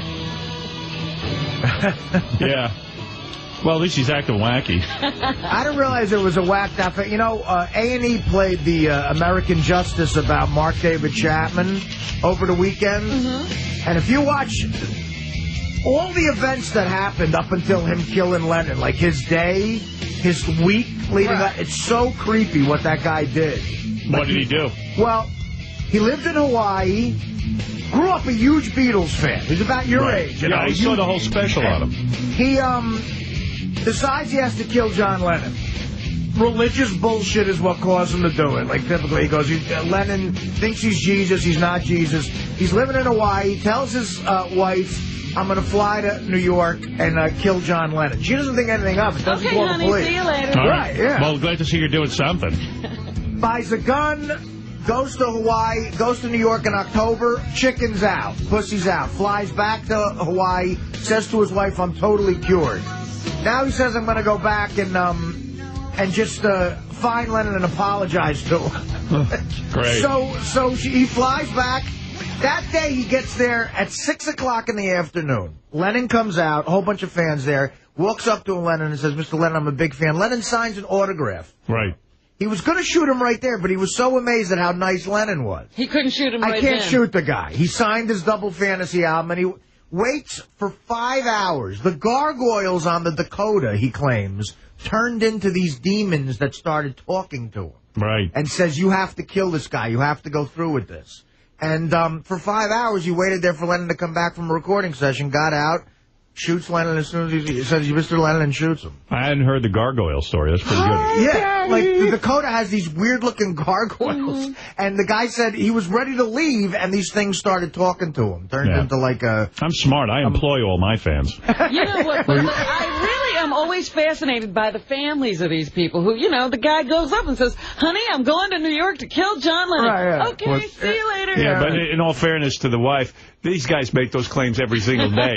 They don't know what to believe. Like you're living with a crazy man. Well, you know, the guy that shot Dimebag supposedly told his friends that Pantera had stolen lyrics from him. Yeah. Like well, he these was are, these are crazy people. Like, if you know any schizophrenics or what they call bipolar people, they say stuff like this all the time. So you don't put any credence in it. None of them ever act on it. Well, bipolar people don't normally have the kinds of hallucinations that schizophrenics have. Well, this guy, yes, had a small apartment in Honolulu, and the wife said he would light candles in the middle of the night, lie there naked, and go, catcher, catcher in the rye, John Lennon must die. Oh, my God. See, that's what I'm talking about. There are crazy things going on in the house. Yeah, and she ignored it. When he went to New York, he was like, what the hell? I don't know. Hey, anybody, if you will, bring a girlfriend for Fat Ganji, my intern. Boy, is he You got a any baby. cute girlfriends? Oh, he mopes around my house because he comes over my house and helps me sometimes. How do you take it? He mopes because he can't get back with Jen. Yeah. There's this girl here, Jen, who I set Fat Ganji up with, and Fat Ganji had her. And then Fat Ganji was all dissatisfied. You know, he told me he once tried to dye her hair red because he likes redheads. Like, he was always, like, dissatisfied. Yeah, always trying to remake Jen. So she really tried to hang in there with him. She dumped him, and now he's so lovesick. I mean, lovesick now for months, and she will not let him back into her life. He's become like Jackie. He sits around going, Yeah, I know. It's a real drag around here. Every guy's all hung up. And he can't get a girl. I said, I tell you what you do. Hire an actress to pretend like she's into you, and then Jen will be so jealous she'll go back with you. Well, I know At least he's losing weight now. Yeah. Well, he let her slip through his chubby fingers, so. How'd she fit through those fingers? Yeah, how did she slip through his fingers? They're so chubby. Where is that big pussy? Hey, Ganji, come in here and explain to my audience why you're such a pussy when it comes to women. You don't understand. You don't understand, man. That's what he keeps saying to me. You don't understand. You don't understand. I understand that the second he gets another woman, he'll forget about Jen. And he'll try and remake her. In fact, I was talking to Jen the other day. I said, why don't you give Ganji a second chance? And why what'd don't she say? I was talking to Jen the other day, Ganji. Hey, Ganji. Hey. Hey, what's Ganji. How you doing? What's going on? So, Ganji, you're going bald. I am not. Where's he going bald? Take a look at the hairline. Oh, would you stop? Not even close. Whoa. Jackie, you should talk. Whoa, wait. The one thing Ganji had was hair. Yeah. I have hair. It's just Now you're fat and bald. Would you? Don't even start. You got a big onk on, huh? Yeah. What's that mean, that onk? Who the hell knows? You just like the way it looks. I just like the way it looks. It's a little big, isn't it? No. All right. I think it looks cool. You know how big that onk is next to that fat body? For that to look big, that's huge. That's why I need a big one. So anyway, the point is... Yeah. That you're still hung up on Jen, right? Yeah. Yeah. I am. So, you know, the thing is, I went up to his girlfriend the other day, his ex-girlfriend, and I said, hey, you know, I think Ganji's changed. You should go back with him. And she says, you really think he changed? I go, yeah, I think so. I think you should give him a chance. And then I was walking away, and Gary comes up to me, and he goes, don't even suggest to Jen that she go back with Ganji because he hasn't changed. In 6 months, he'd dump her again. Oh, geez. See, why do you guys think that? How did he change? See, I really don't Why do you understand. think he changed, man? I don't think you changed. I think if you could get another girl, or like a better-looking girl, you would leave Or Jen. the moment Jen Yeah, but at came least back, you'd start trying to dye her hair again. No, Right. no. You tried to dye her hair red, didn't you? No, we both talked about that. She said she wanted to change her hair color, and I suggested red. Right, because you like redheads. Right. Oh, that's a little different than what you were telling me, what you were bragging about in the No. bed. I didn't say that I was beating her over the head and saying, dye your hair red. I see. No, but why can't a person change? I don't understand why doesn't anybody grasp that idea? I don't know, because why did you change? Because she won't come back to you, and the second you get her, and Gary, explain it to him. He doesn't take it from me. And Ganji, I've tried to explain this 100 times. I think you're a great guy, but I'm trying to save you a lot of pain in the future, because then you'll get it might happen again. But if you change so much, how come at the photo shoot 2 weeks after you got dumped, you were getting like girls' numbers and stuff? Well, because he figured he was done. Because right. What was I supposed to? No, listen. But you change. You want Right, what am I supposed to do? Go hide in the corner? I mean, like... Well, you know what Gary's point was? What? When Gary was dating this one girl, he used to cheat on her all the time. He would take out all the dial-a dates and everything and cheat on her. I never did that. Never cheated on her. So Gary, but Gary says that once he cheated on her, he could never be the same with her. Even though he'd promised he'd never cheat again, you always cheated on her, right, Gary? Well, yeah, then we got back together and I didn't. But it was tough. It was tough because... And it was hard to respect her because you cheated on her. Well, it wasn't hard to respect her, but it was tough. And why did you need to cheat on her in the first place? Because you obviously had a need for other women, right? Possibly. So that was in the back of your mind. Right. So look at Ganji. When he had Jen, every minute he was talking about being with other women. Yeah, but that was being immature. That was being stupid, I don't know, man. I just think it's because you can't get anyone else. That's so untrue. That really I don't know. I don't trust you. What? See, I don't understand. So why were you talking to Jen on his behalf if you don't trust him? Yeah, there you go. Because I think it's funny. No, you're supposed to be helping me out, not hurting me. No. He did a lot for you. He really did. I know he did. She doesn't know the conversation we had. He just had the classic thing where when you have a girlfriend, the whole world is attracted to you because you have that relaxed, it's like going to a bar with a girl with you. He didn't even have that. The whole world wasn't attracted to him. But he thought But in his mind he did. He thought, wow, if I was in saddle with Jen, I could get this one. All that could be mine. And then he'd see Tori Spelling come here, and he really started thinking that he could get Tori Spelling. Doesn't he realize now that he was delusional? Yeah. So there you go. I've changed. Oh, I realized I was delusional. What? Maybe he has. He knows he was delusional. Yeah, right. That's a good sign. Until the next delusion comes along. Yeah, until the next delusion comes along is right. I know a woman who was absolutely outraged that Ganji did that whole Tori Spelling thing on the air. Right. She thought it was outrageous. Yeah. That you insulted Jen that way. Who's that? Somebody's wife. Oh, man. Really? But listen, I was a goofy kid. I did a lot of stupid things. And at least that part. He's a man now. No, at least that part I learned. I think I'm learning at least how to have a relationship, how to deal with another person. So is there any hope? Is Is she dating you at all? I don't know. No. I don't know. I saw her walking around with a guy yesterday. Yeah, okay. I swear to God, in Manhattan. Yeah, okay. I swear I did. Yeah, okay, but I swear on my children's life, she was walking around with a man like? yesterday. Go ahead. You know who he is. I'm not going to say his name on the air, though. I don't know.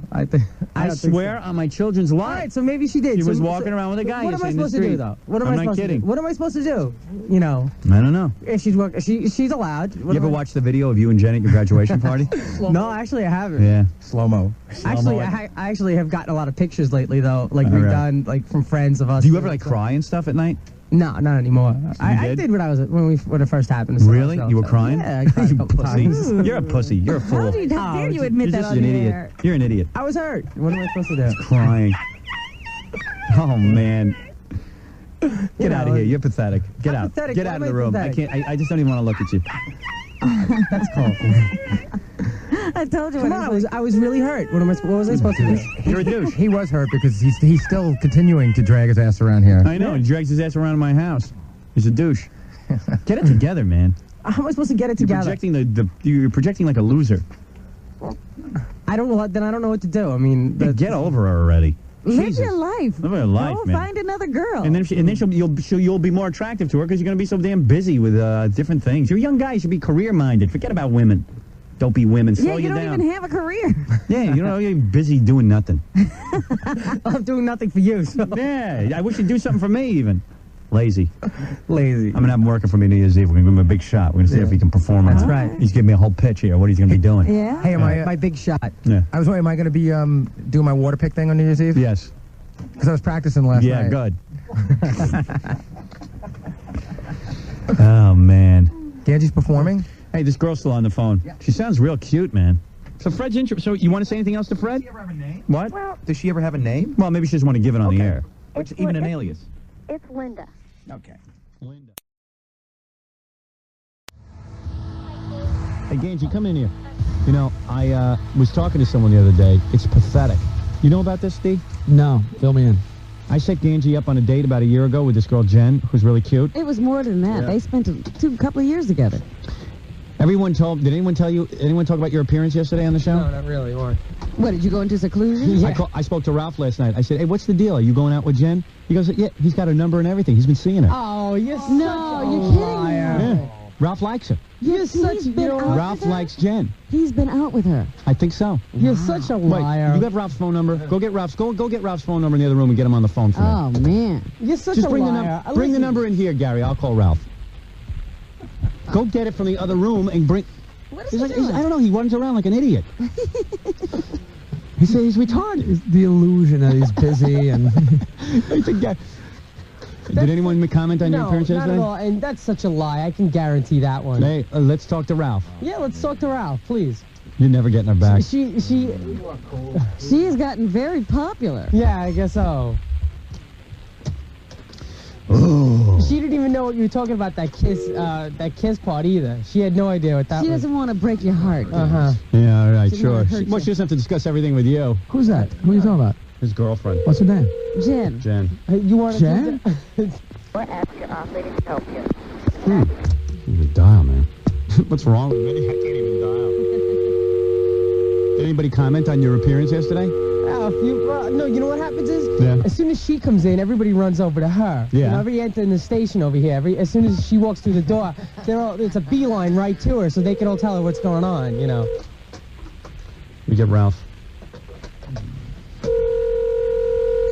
Ralph's my makeup guy. Who Ganji thinks he can beat up in a fight, and Ganji thinks... I guarantee that. And now there will be a fight. Hello, Ralph? Ralph? Hello? Hello? Ralph?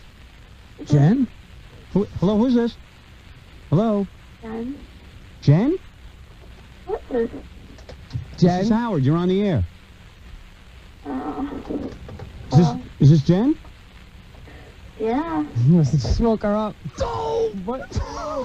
You got the wrong number. That's Ralph's number. Yeah, Stop That's Ralph's it. number. Stop it, stop it, stop it. Jen. You're going to kill him. Yeah. Are you at Ralph's?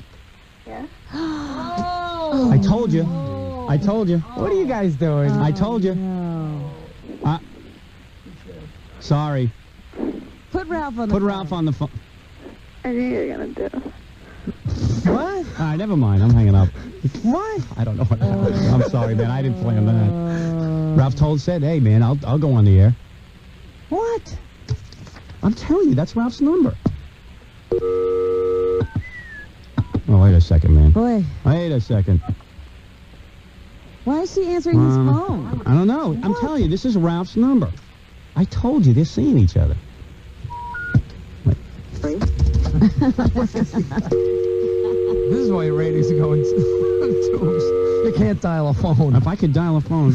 I'm telling you, am I dialing Ralph's number? Is that Jen's number? No. Wow.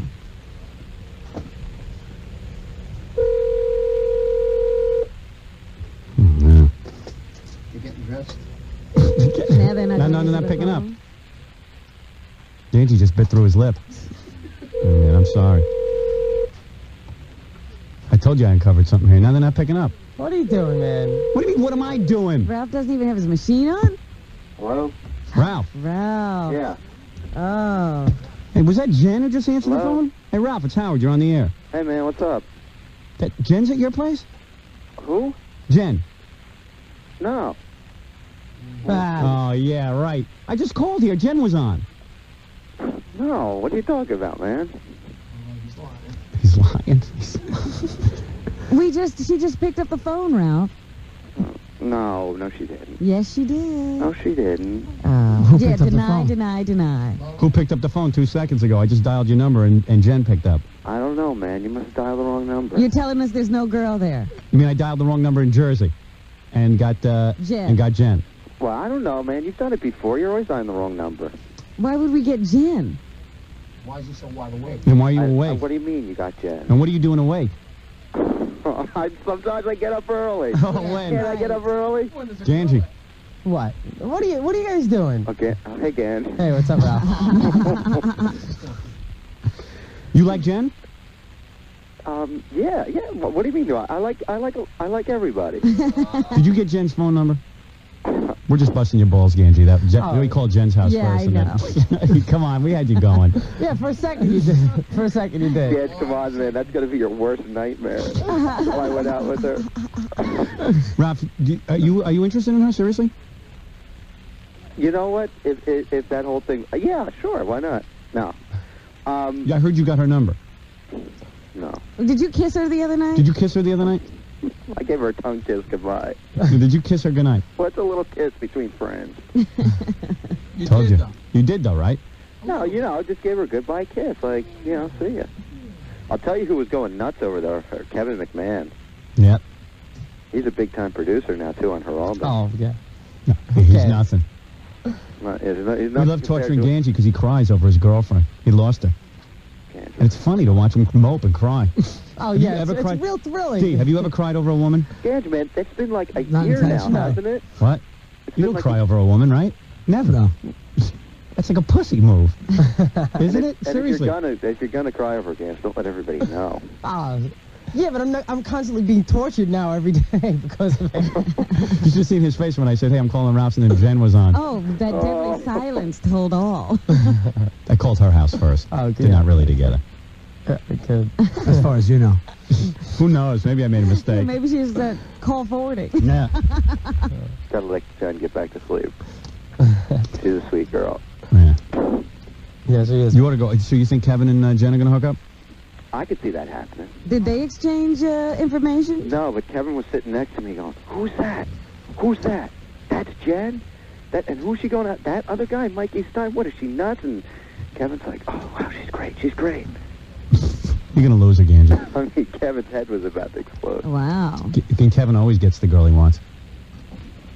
He's a good catch, too. What am I supposed to... What do you want me to do? I don't know, man. Just don't cry, okay, when it happens. We're getting you ready. Do what Dee does. Write a love song for her. I was thinking Sing it for us tomorrow. Boxer, Ganj. Boxer. Man, move on. All right, dude. Thanks, Ralph. Cut off her limbs. Later. Keep her in your apartment. I just love torturing Ganji. I had to do do that. I love torturing you. I love watching you mope over a woman. I think it's funny. It really hurts, What am I supposed to do? Kevin McMahon is the East Coast Luke Perry. I mean, seriously. I don't think so. I think so. I don't think so. Women really like him. I think All I'd those actually girls put my looks up against his. All I those don't- girls we brought to the television show, Uh-huh. they always wanted to know who Kevin was. I didn't work there. Oh, because you didn't work there. Same girls have That's come right. here. Have they ever asked about you? No. Yeah, I'm calling Jen. What are you calling Jen for? Just want to know. Just want to know if she's going to go out with Kevin. Torture. Hello. Jen, Yeah. Howard, you're on the air again. That was good. She didn't even know what she did, does she? Lower your radio. I did. She did. I had her in on it. Are you Oh, yeah, of course. Oh, no. She likes torturing Ganji, too. I feel bad, too. Yeah, right, but you did it. Well, I mean, what am I going to say? No, Howard, I'm sorry. I can't do that. I can't. I said, hey, Gary, go ask Jen to... I'll say I'm calling Ralph's house, and then Jen will pick up. Thanks, Sada. Well, you would have done it in a second. What is that? In all fairness to Jen, she didn't want to do it, so I had to dangle Tears for Fears tickets in front of her. Oh, she did it for the Tears for Fears tickets? Well, she's not easy. Oh, come on, Ganj, mellow out. Yeah. Hey, Jen, would you go out with Kevin if he asked you? I don't know. Everybody's been telling me, like Kathy's been telling me about him and all this kind of stuff. Oh, he'd be great for you. He's older. He's this. He's that. I don't really know him that well, though. Ganj, will you go out with Kevin if he asks you? Well, he is older. Ganj wants to say it. He doesn't want you going out with Kevin. He doesn't want me going out with anybody. I know. Are you ever going to go back with Ganji? No. This is it. You swear you're never going to go out with him again in a romantic Don't way. swear. You swear? Because you know what might happen? Like in 5 years, she might want you back again. You know what I mean? You have to wait like a real long time. Then she's going to realize you were the guy for her and all that. And you throw her out. Yeah, But you got to Her let him ass. go at this point. You got to tell him that, it's over. And Jen, wouldn't it turn you on more to see a guy like going out and dating and being desirable as opposed to moping around? Yeah. Yeah. See? That's what he's got to do. He's got to play the game a little bit. Yeah, I keep telling him to cut. Jen will respect you more. It's okay, though. We talk, so it's okay. All right. All right, Jen, thanks. Yeah, That's she right. tortures him with all those You know the stories old of her saying. dates. Yeah. If you love something, set it free. If it doesn't come back, hunt it down and kill it. Thank you, Jen. Okay. All right. Thanks, Jen. See, she's even goofing on you. Yeah, I know. Ganji. Thanks. She's gonna wait for Jen to. Jen's gonna wait for Ganji to inherit his father's construction And company. then she'll yeah, right. turn around. Come on, that was pretty funny. Isn't Yeah, well, it was pretty fun. If it was somebody else. it? We called Ralph's, and when you heard Jen's voice there, Yeah, for a second. your heart sank, right? Yeah, that was for a it. second. That hurt. You know, don't go back there and cry. I'm not going to cry. I'm not going to. I'm trying to snap you out of your rut. Oh, yeah. You know, listen. What is this, tough love? I have hurt feelings. Tough okay? love. Tough love. Thanks, Pop. All right, go ahead. You know, I thought everybody here is supposed to be on my side, not against me. Even a 10-year-old was laughing at you yesterday. My daughter was laughing at you. Oh, yeah, they had a ball. All right, go ahead, get out of here. I heard. Get out of here, you fat bastard. All right, guys, come on, you're supposed to be on my side. I'm on your side. Yeah, I can really Just go out and get another girl. See if you can do that. D, don't you have anyone you could set him up with? I think about it. Don't you know the Indigo Girls or somebody? That's what he needs. All right, we're going to take a break, and we'll be back right after these words. Look at that. Don't you look good this morning? Don't you look super fine this morning? You can't even see me. Who's looking at you? I'm talking about Jackie. Oh. What a piece of ass. Oh, sorry, the mic is on? Oh, that's right. I'm heterosexual. When the mic is on. When the mic is on. Good morning, Robin. Good morning. You look kind of sleepy. Do I really? I thought I was kind of wide awake. Oh, I'm sorry. But you're probably right. I was telling the boys about... Did you watch Baywatch last night? No. Oh, it was the best episode ever. Was that the one where they were having the sex scenes? No, that was the one where they had 7 midgets on the show. Oh, it's 7 midgets. It's going to be midgets and naked girls. Yeah, they had... Baywatch must have had success with that first midget show, and they had like 7 midgets. And, what was the plot? Well, let me turn this off. It's real annoying. Thanks. Yeah, because I'm yelling. Yeah, like, what was the plot? Okay, here's how it goes. There were... You know, there was like a... I can't see any reason for 7 midgets. There was like a... Yeah, I know. Well, it was a Christmas special, and they're out on the beach. The 7 midgets show up on the beach, and one of them's a chick, and she's wearing a bikini, but she's like a bodybuilder. Oh, really? Yeah, you had to see her body. It was the funniest thing I ever saw. She wasn't, like, in proportion? No, not at all. Oh, dear. It was just wild. Little tiny arms with, like, this really muscular stomach. And big shoulders or something? Yeah. It was really odd. Did she have breasts? Yeah, kind of. But they were way up by her neck. Yeah. Oh, no. And she had, like, this much stomach. And... Ralph, what's on your neck? Right here? Yeah. I don't know, like a zit. Wow. Oh, can you cover that, man? Oh! Is it, like, huge? I should get an pull down your shirt so that people on TV can see it. Look at that thing. First I thought it was a hickey. Looks like a vampire got to you. It's a boil. Yeah, Ralph kind of has bad skin, I think. Okay, anyway. Do you? You get like a lot of zit. You get like a lot of ingrown zits. Not really. Every once in a while. Can you just put a piece of toilet paper over your neck? It's really disturbing. Oh, dear. It's a big, ugly zit that looks really painful. Yeah, that's better. Here we were having fun talking about midgets, and Ralph had to ruin it. As usual. Although I do credit Ralph with the save, because he called me and said, "Hey, man. You got to turn this on." Yeah, are you watching Baywatch? So, okay. So, you know, they're on the beach hanging out with the lifeguards and stuff. The midget. Yeah, but you know the guy on Baywatch, not David Hasselhoff, but the other cute guy? David Charvet. Yeah, David Charvet. He had a lot of bad Christmases growing up. Uh-huh. And... He's bummed out. He was like all bummed. Pamela Anderson's like trying to console him. She's in a bikini and she's like trying to like kiss him and that doesn't cheer him up. No, it doesn't cheer him up because he's upset that he had a lot of bad Christmases when he was a little boy. Now he's got Pamela Anderson. Yeah. He's still He's upset. got Christmas for the rest of his life. And me and Ralph are they're moaning, going, "Oh, that would cheer me up.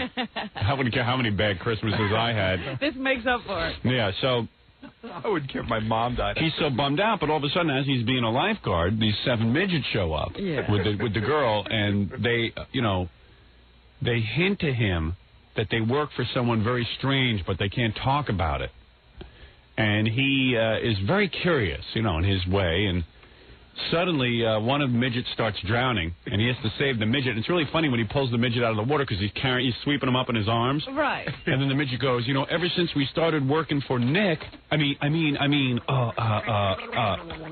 other one starts hitting him in the back. Yeah, shut up, don't give away the secret.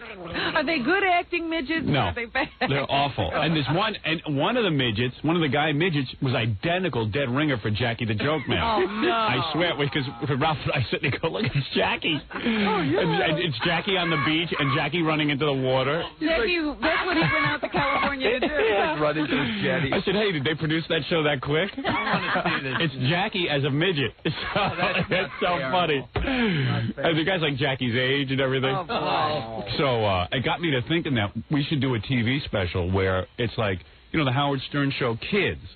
And we all walk around on our knees. No, we get real midgets to play us. Oh. And it's like our adventures, and you know what it is?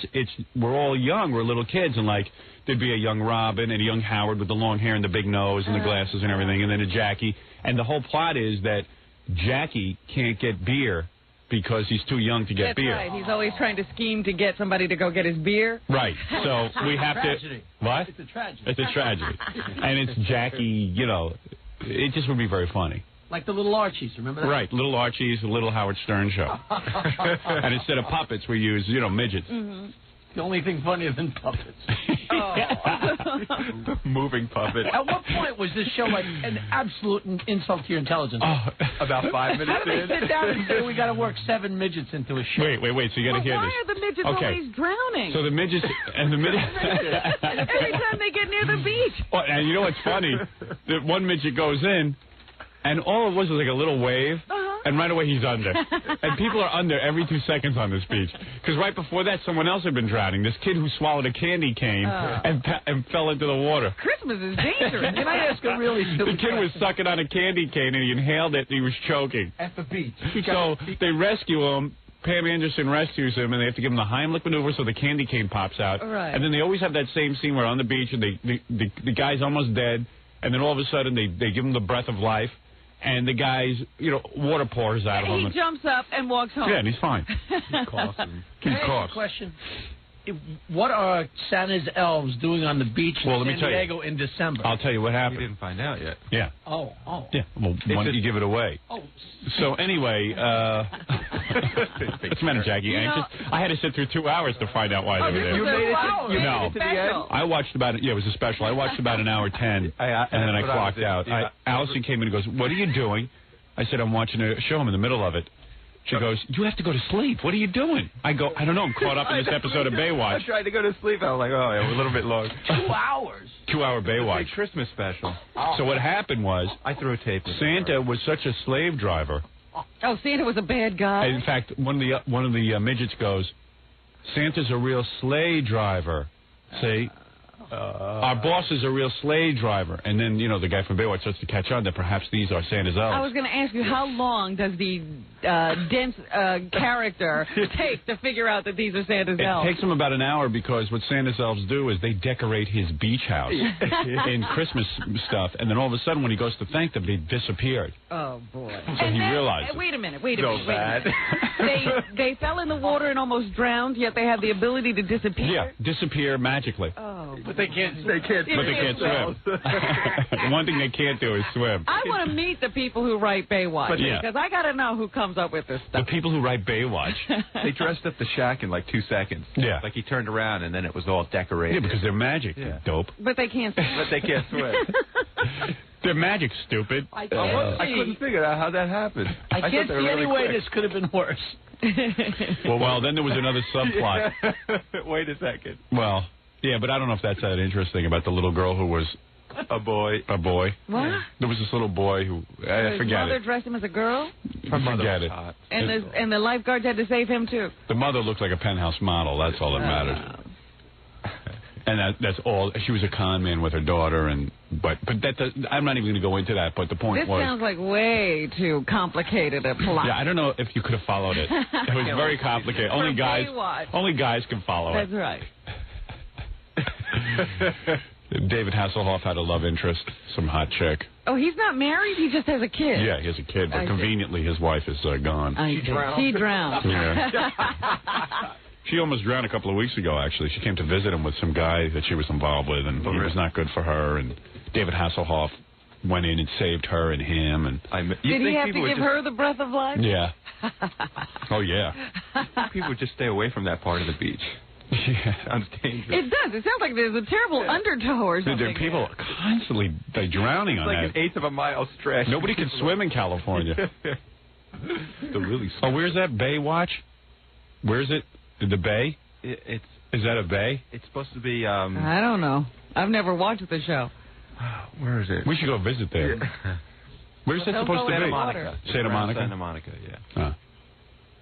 Were any of the midgets the boyfriend of the lady midget? I mean, did you see him make out or the anything? head midget gets the check, and all the other midgets are like every once in a while they have a scene where like really good-looking girls on the beach accidentally kick the ball to the midgets. And like there's a horny back with those little arms. Yeah, but there was a little horny midget who every time a big girl would come by was like, yeah, hey baby, hey baby, and hey boss, very nice. And like no one on the beach makes fun of them or like stares. That's real life. Yeah. And they all come carrying beach chairs that are way too big for them. And they're all happy. Oh, they were carrying regular-sized chairs. Yeah, and they're all, like, real happy midgets. And like, none of them are depressed or sad that they're midgets. That's why it's acting. And they all hang around together. It's a pisser. I would have done it if I saw him. You had to see this. And then there was one that looked just like Jackie. They're all in bathing suits. Yeah. The little tiny.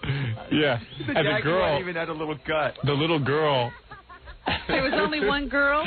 There was one girl, and the head midget, that was his chick. He got her. Yeah, he got her, and she was like always in a bikini running around, and she had legs that were no bigger than your finger. Oh, but they were big and muscular? Yeah, big and muscular, and a tight, muscular belly like a guy would have. Right. Washboard, stomach.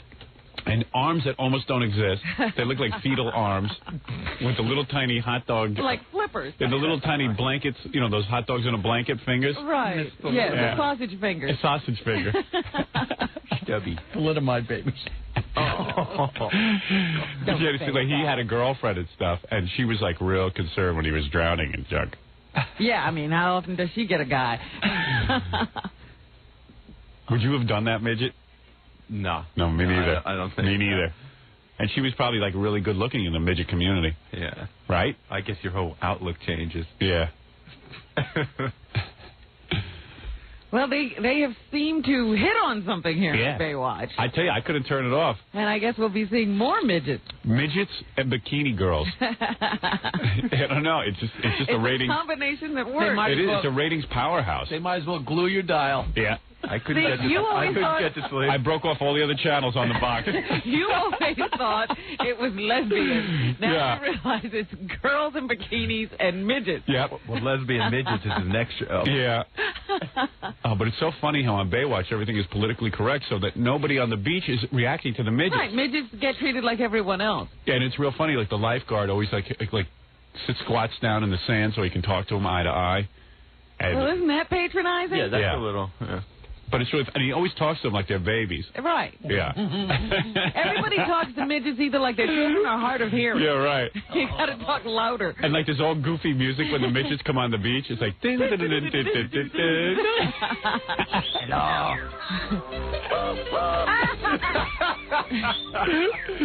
Goofy midget music. And they all come creeping down the beach together. Yeah. Always in a pack. Oh, man. They're in a big pack of midgets. Hi-ho. Yeah, it's like the seventh dwarf. Yeah. But it's great. Cool. Because you tune in to see chicks, and then all of a sudden there's this pack of midgets coming down. It's like, oh, it's getting better. Yeah. Hey, this is, I hate when they have good-looking girls and then they cut to, like, the David Hasselhoff part of the story. Like, that's boring. It slows it down. But when it's good-looking girls and then they cut to midgets, it's like, whoa, that's comic relief between the girls. It's all right. Yeah. And they had one midget. The head midget had a big, giant head with a big beard. Yeah. And, like, no body whatsoever. He was just a head. A big floating head.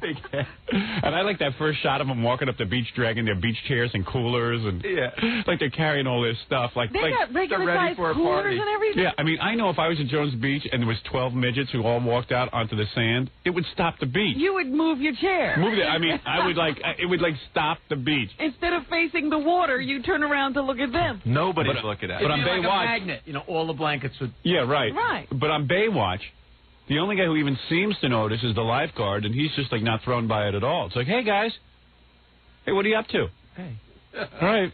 See you later. Why does he start talking to them? Yeah, well, he crouches. He talks to them like some kids just came on the beach. And they're the happiest people I've ever seen, midgets.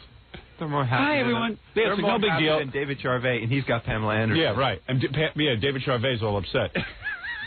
And the midgets are like, hey, how you doing? Like, hey, it's great to be a midget. You know, meanwhile, they're a foot tall. You're right. They don't notice that the guy's talking to them because they look so different. Stay with the lifeguard. We'll look for your parents. Are you boys lost? You know you're in dress? Hey, for a 5-year-old, you got a pretty cool beard. Hey, kid, where'd you get that beard? Halloween. Yeah, it's surprising he didn't start pulling on it. It was... It's pretty wild, man. You got to bring the tape in. Okay. Did you tape it? I had to go to... I taped it around 9 or so, like halfway. So you only have, like, the half... Yeah. The, if anybody's got the... see one shot of 7 midgets on the beach. Well, you got to see the opening shot. Hey, yeah, when do they repeat that show? Like next weekend they'll repeat it. Okay, tape the whole thing, all right? You're in charge of that. Yeah. Because you guys got to see the shot when the midgets first come on the beach, and one of them is Jackie. And he's sitting there on the beach, he's got this stubby little leg. And he's the one carrying the cooler. I'd almost swear they planned it. And he runs into the water, and he's like arms are like... He's like, Daddy! That sounds just like Jackie. That's what it is, a right name. And he had little... You know when Jackie wears those glasses sometimes? He had little glasses. Yeah, little Jackie glasses and a ponytail. Oh, man. Hey! The Jackie puppet. Life's great. Pot. I love that. It would have been funny. The midgets could have been blowing some reefer.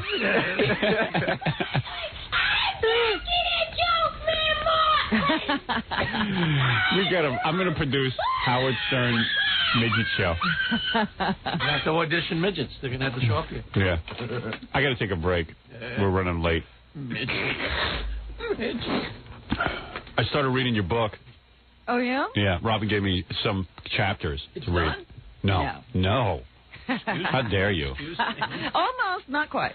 Working on the third. But I started last night before Baywatch because... Oh, see, I knew it. Baywatch interrupt. That's exactly what I'm thinking. He was watching Baywatch when he could have been reading my book. You don't know what I got caught up in all weekend, that I never even read your book. What did you get caught up in? I figured I got time because we're going on vacation. I can read the whole damn thing and really soak it in, but I don't know if I can wait that long because after I read the first chapter, I said I better read the rest of it. Oh, really? Yeah. It was good. Oh, good. Yeah, I enjoyed it. I enjoyed the first chapter. Good. I'm glad you did. That's a start. Because there was a lot of stuff about me, and it was nice. So I was like, okay. Read on. Read on. Don't stop. Oh, well, then you're going to be disappointed because you disappear. Oh, really? Well, I kind of was looking for more references to me, and then I saw toward the back there was more references right, to me. Right, you come back. Yeah, I come back at the end. But then I started sort of the second chapter, and it got a little heavy. Yeah. And I was like, whoa. This is not... I better go put Baywatch on. I need Pamela Anderson. Jesus.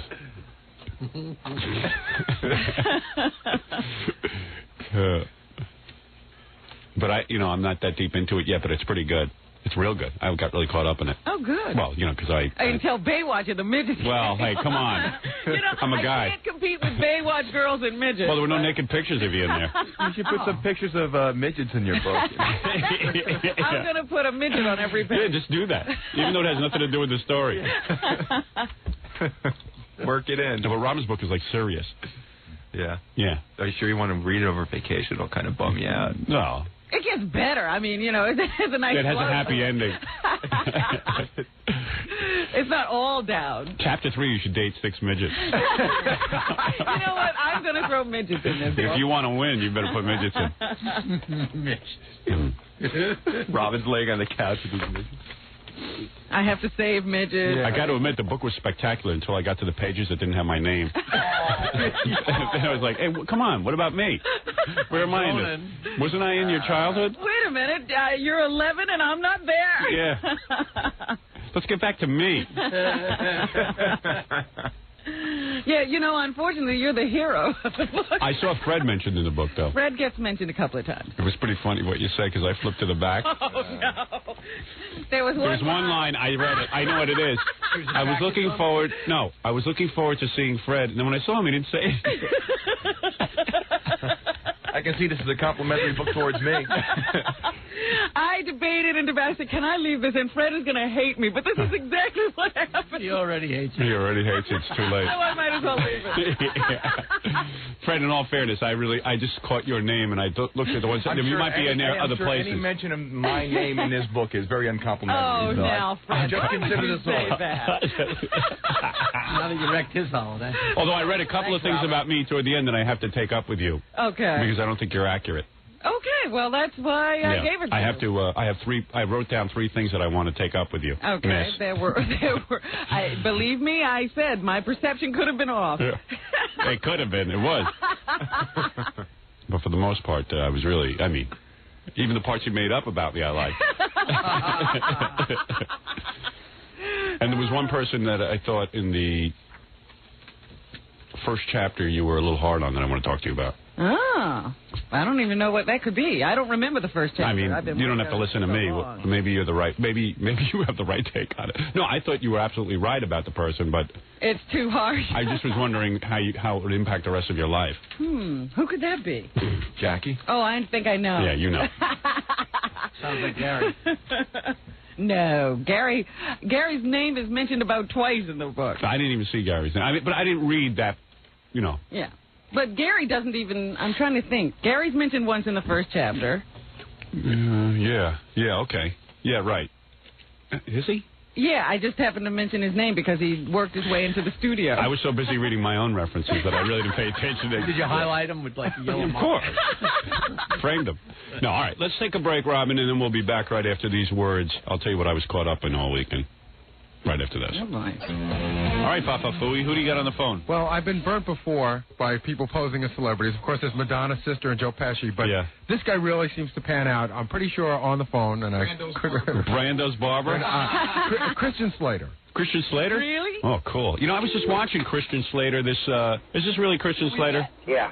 Let's bet and see if it really is Christian Slater. Yeah, sounded like him. But why aren't you saying a little more, Christian? What, you want me to say more, Robin? Yeah. Who's your mother, by the way? Mary Jo. And what does she do? No, you got to turn it down. That's him. Yeah, it is him. Yeah. Hey, I was watching in that movie with where you have a bad heart, you have the baboon's heart. Oh, yeah, I was watching that this weekend. Excellent.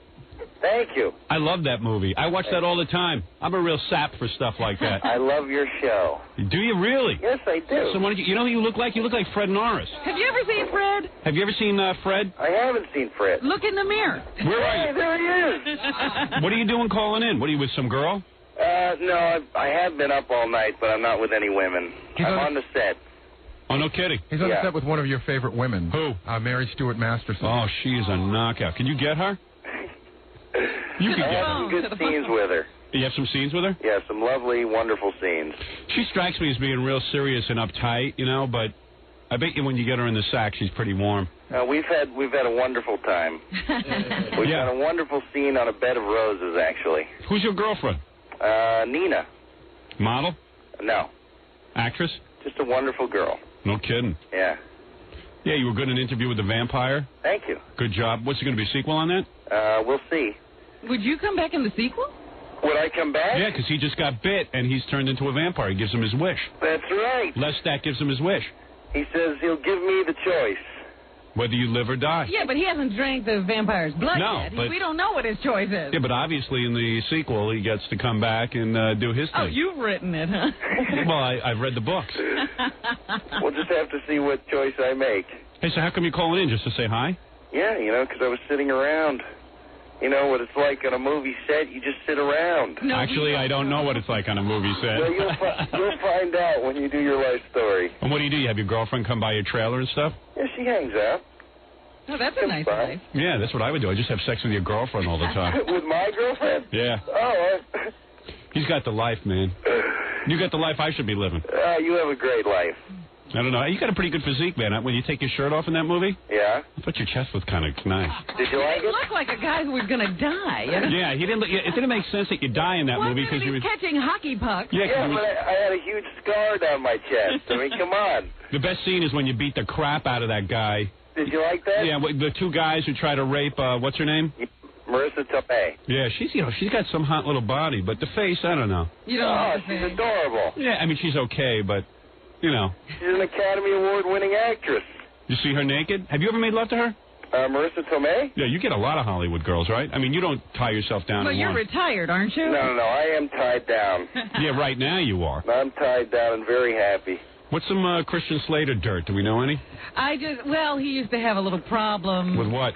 With substance abuse. Oh, did you? Well, that's cool. That's it. You're supposed to have it. It doesn't even matter. You have to have You're that, supposed to have that. Even if you don't, they put it in your resume. What were you doing, a little coke? Oh, you know, I had some fun. Oh, did you? That was years ago, though. He had arrests? Oh, yeah. Christian, you had arrests? Oh, sure. That's cool. It was great. That's cool to be arrested. He was a wild man. Were you really? Mm-hmm. Oh, I didn't know that. Thanks, Robin, for checking up on me. Sorry. How long ago was this? Not 2. This was 5 years ago. Oh, so you're all cleaned up and everything? Yeah, I guess as much as I can be. Yeah, but you still smoke a little pot and stuff, right? No, cigarettes. Cigarettes and coffee, that's pretty much it. Yeah, cigarettes are your thing. That's it. And you're not calling from jail now, are you? You need a little bail money? Yeah. I'm very close to Sing Sing prison. Yeah. So I'm trying to think what else I want to ask you, man, because I've seen so many of and your then movies. he used to be a little, he had the problems with the girlfriend. You two are tight now. Oh, yeah, what'd you do? Very tight. What'd you beat her up or something? No. What'd you have to smack her around so you didn't listen? Around a lot. Oh, what do you mean he used to cheat? Oh, he used to cheat on her? Yeah. Oh, who'd he cheat with? I don't know. Who'd you cheat with? Some models, right? I never cheated. No kidding. Hey, let me ask you something. When you're Christian Slater, let me ask you a question. And, you're in with that whole rat pack or whatever the hell it is, brat pack and the whole deal. Oh, Christ. When you're in with that whole scene. Yeah. Like, you really jump-started my morning. Wait a minute. All right, I'll get to it. You broke up with your girlfriend and went with somebody else. Who was it? I can't say. You have to know.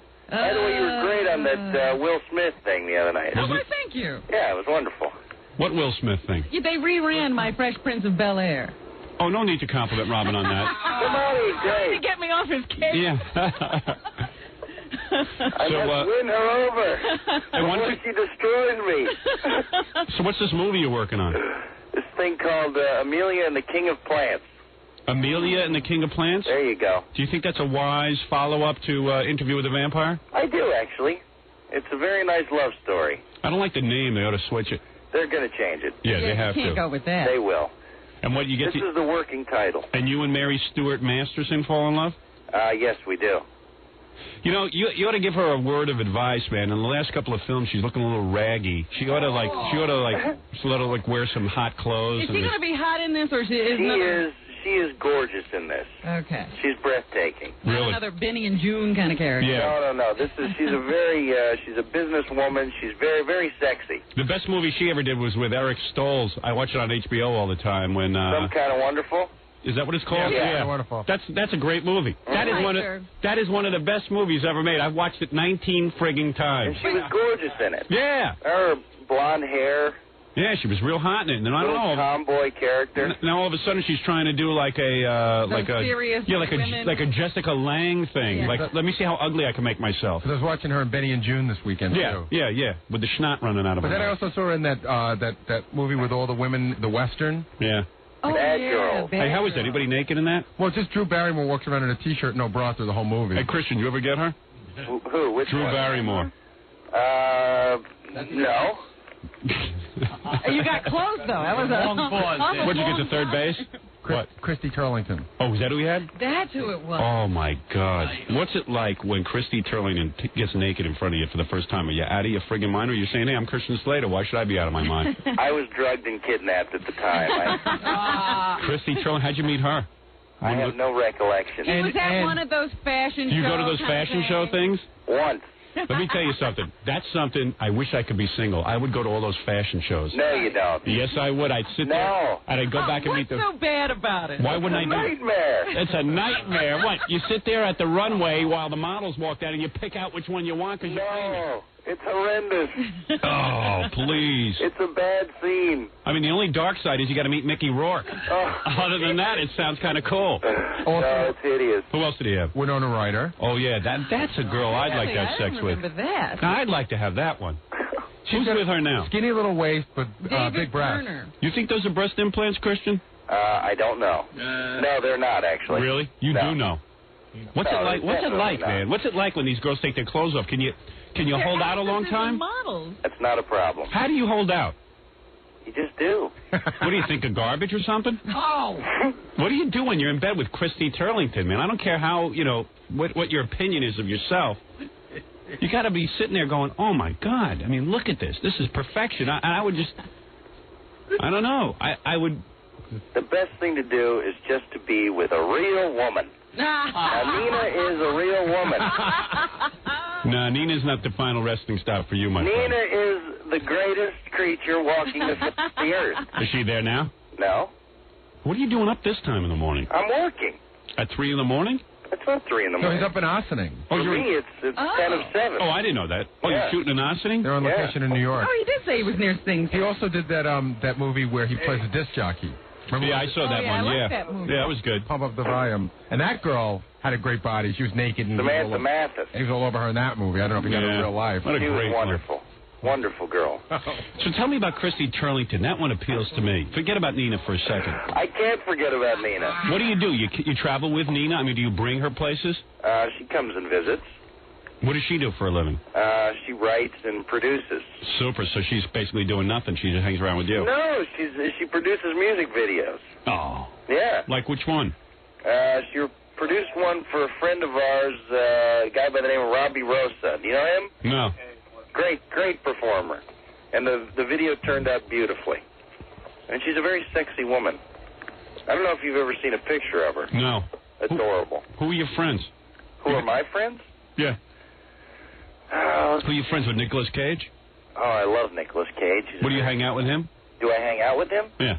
I'm actually more friendly, I guess, with Robert Downey Jr. I love him. Really? He seems a little bit like a putz. Oh, he's a great guy. Really? Great guy. A good actor, don't get me wrong. I thought he was real good, but I don't know, man. He seems a little flighty or something. You know who's a great group of people? Who? The people over at Saturday Night Live. Oh, you hang with them? Like them? You know, Chris Farley. Well, Chris Farley's cool, but I don't know about the rest of them. Oh, Chris Farley is a genius. And the other guy that we know is the guy who played Squiggy. McKeon. Yeah. Right. Oh, wait, hang on 1 second. Got to get into hair and makeup. Oh, he's got to go. Oh, I got to get into hair and makeup. Hair and makeup. Hey, why don't you stop by sometime? Bring that girlfriend in with you so I can check her out. Okay. Yeah, really, seriously, come in sometime. One of these days. Come on in. Okay. I shall. All right, it was good to talk to you. Good to talk to you, too. What's the matter, Gary? Wait a second. Gary has to ask you something. This is just one of those ridiculous pieces of gossip that the listeners love to call in with. But they said that it was in the newspaper that Christian had to remodel Nina made him remodel his apartment, changing everything that. All lies. Christy Turlington, did. Nina made you change all the stuff that Christy Turlington did? Now this is good. It's good that I called in to clarify all of this. That's all malarkey. Can you imagine, like, you have Christy Turlington, and then your girlfriend's so jealous that she makes you change all your furniture and stuff in your apartment? What would you do? I would love to have women fighting over me like that. You know how beautiful that is, man? God bless you. I swear you must have done something right in a previous life. You must have a great life. Come on. Come on, not like... No, you kidding me? Guess who I had sex with this weekend? Who? My wife. Good for you. From 20 years already. I love it. Yeah, you love that, you huh? know each other intimately. Yeah, great. Yeah, there's nothing like love after 20 years. All right, man, I got to go. All right, good luck. I will speak to you later. All right, thanks for calling in. All right, man. Bye-bye. That's Christian Slater. He's a cool dude. He must be getting the same rap you do. You know, it's intimate love. It's no other strange woman could love you this way. He's real good in that movie where he has that baboon heart. What's it called? I need a part like that where you hardly have to talk. Restless Heart. Okay.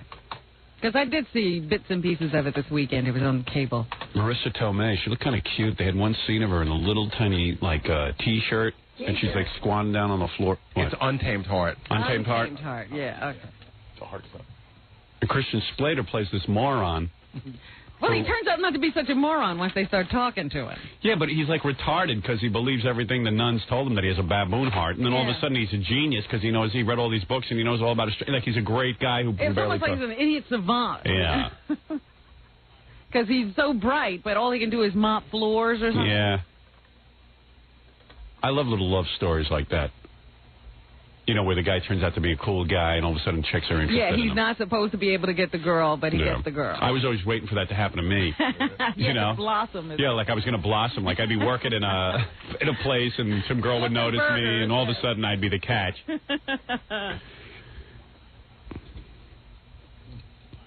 Boy, there's a kid having the time of his life. Yeah, well, he got into pretty bad trouble when he went on that little wild fling. You can hear it. He was involved with this Nina person. Yeah. And then he went to one of those fashion shows and left with Christy Turlington. Got all sucked up into it, huh? Yeah, and then that was over, and he went back to Nina, and he's been trying to make up ever since. Nina. Yeah, Nina must really trust him. No, I doubt. Got him on a short leash. He's so apologetic. Yeah. Yes. Nina's a great girl. Nina's the best. If she's the best, then why'd he leave her for Christy Turlington?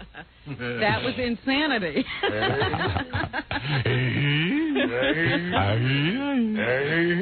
How come I'm not allowed to go a little insane and then get back with my wife? Coke.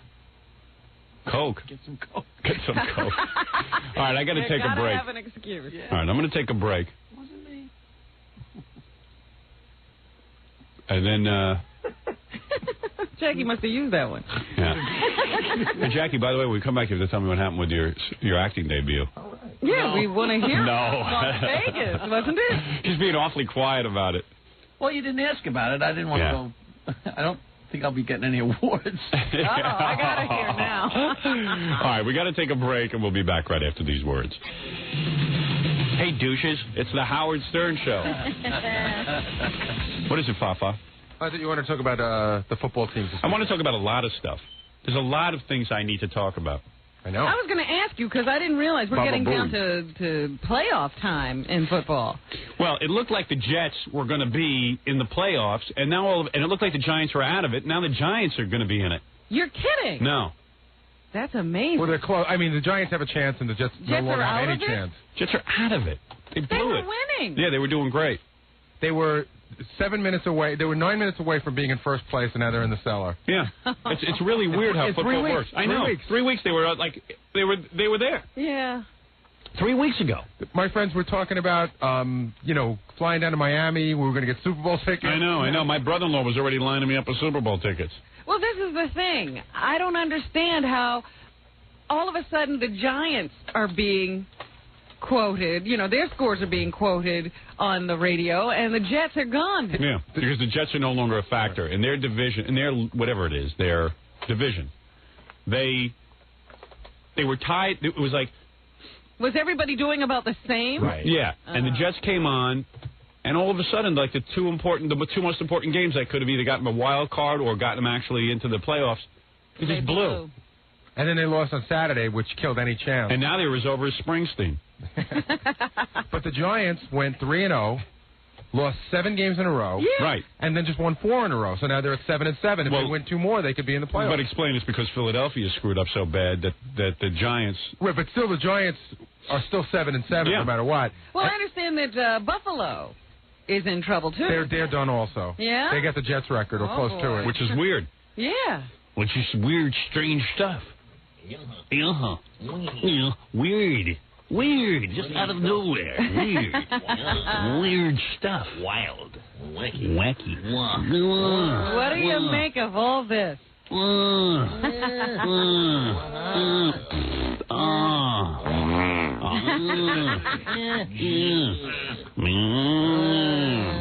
Did you watch the games this weekend? No, I was, I got to tell you what I did. What did you do that kept you so tied up? I probably shouldn't even admit to this.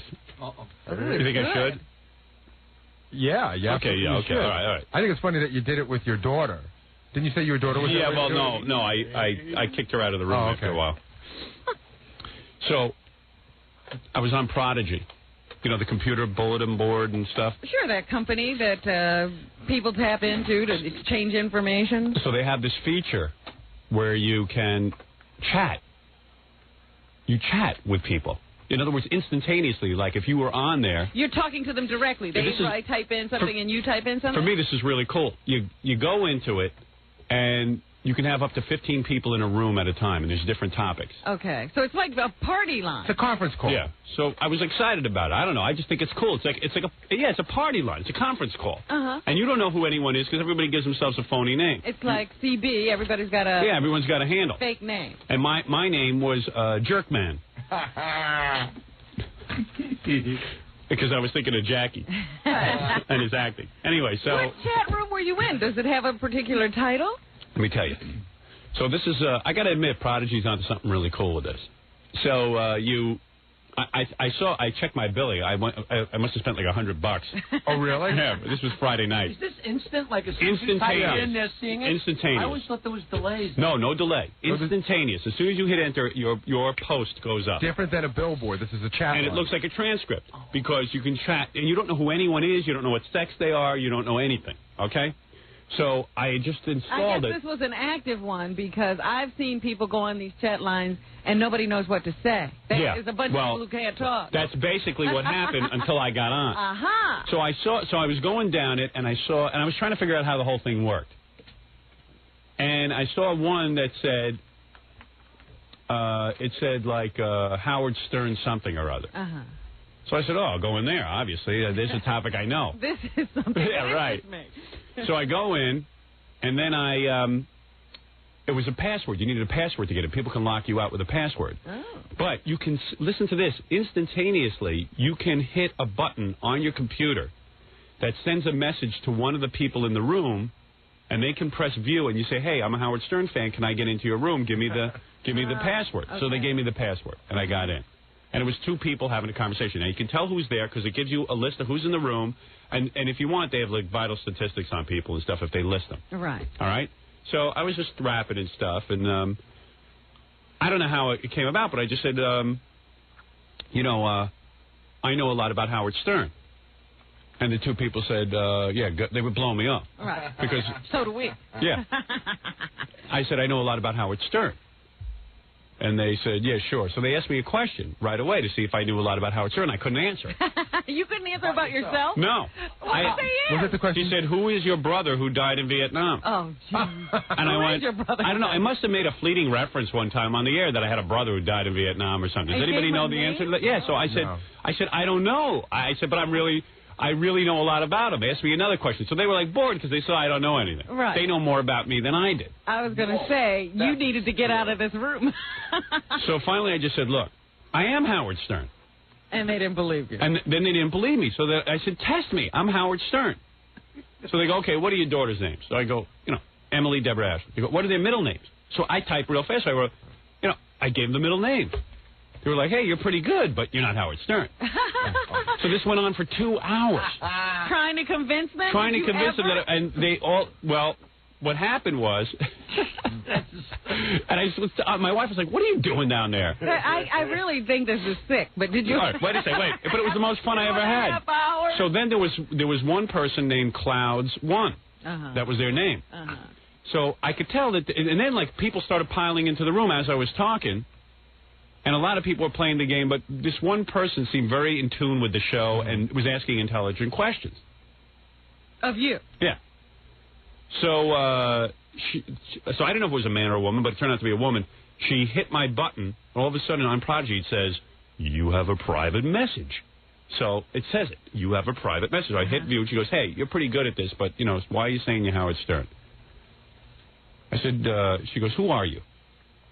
I said, I'm Howard Stern. You should have told me you were Jackie the Joke Man. Maybe you should have gone for that. Well, I said, I'm trying to rap to you people. You've been asking me to come on this stupid bulletin board. I'm finally on, and no one's talking to me. Everyone's doubting me. Nobody believed it at all. Nobody. Not even. Well, I'll tell you what happened on Sunday. I got somebody. went back. Wait. I told you I was with this all weekend. Yeah, Howard, you know what this reminds me of? Yeah. John Lennon said when he used to call to make airline reservations, they used to hang up on him. Yeah, right. Yeah, right. John Lennon, they'd hang up. Yeah, but I found the whole thing kind of fun. So I said, look. I said. You got into the challenge of it. Yeah, I said, I'm really into this. Because they were asking me kind of cool questions, and some of them I could answer. They asked me, what did you wear to the Libertarian Convention? I said, I don't know what I wore to the I typed back, I don't know what I wore to the Libertarian Convention. It wasn't that bizarre. I said, Ralph dressed me. Ask him. Yeah, ask him. And then they go, well, if you're Howard Stern, why don't you call Ralph and find out what you wore? I said, I can't. He's at the Nine Inch Nails concert. So no one believed me. And then they said, give me the first 3 digits of your hotline number. I said, I don't know. So I called Gary up at his house. You're kidding. And Gary was like half asleep. And I said, hey, you got to tell me what our hotline number is. And he goes, Howard, what's wrong? I don't understand. I said, look, I'm sorry to wake you, but I'm in the middle of trying to prove to some people that I'm Howard Stern. So this went on for like 2 hours, and then finally I just gave up. On Sunday, were the same people on? No, Sunday I went into a different board that was called Trivia. And I started playing trivia with them. And then I said, what is the name? If you guess somebody's answer, you get to ask a question. Right. I said, what is David Letterman's mother's name? And they couldn't get it. So I said, it's Dorothy. What is it? You want to talk to the girl who was on Prodigy with? Yeah, get her on. Clouds 1, right? Clouds 1, yeah. I'll know her real name. Right. I know it too. Yeah, I know her real name. John's ready to blurt it out on the air. Yeah, she blew me off.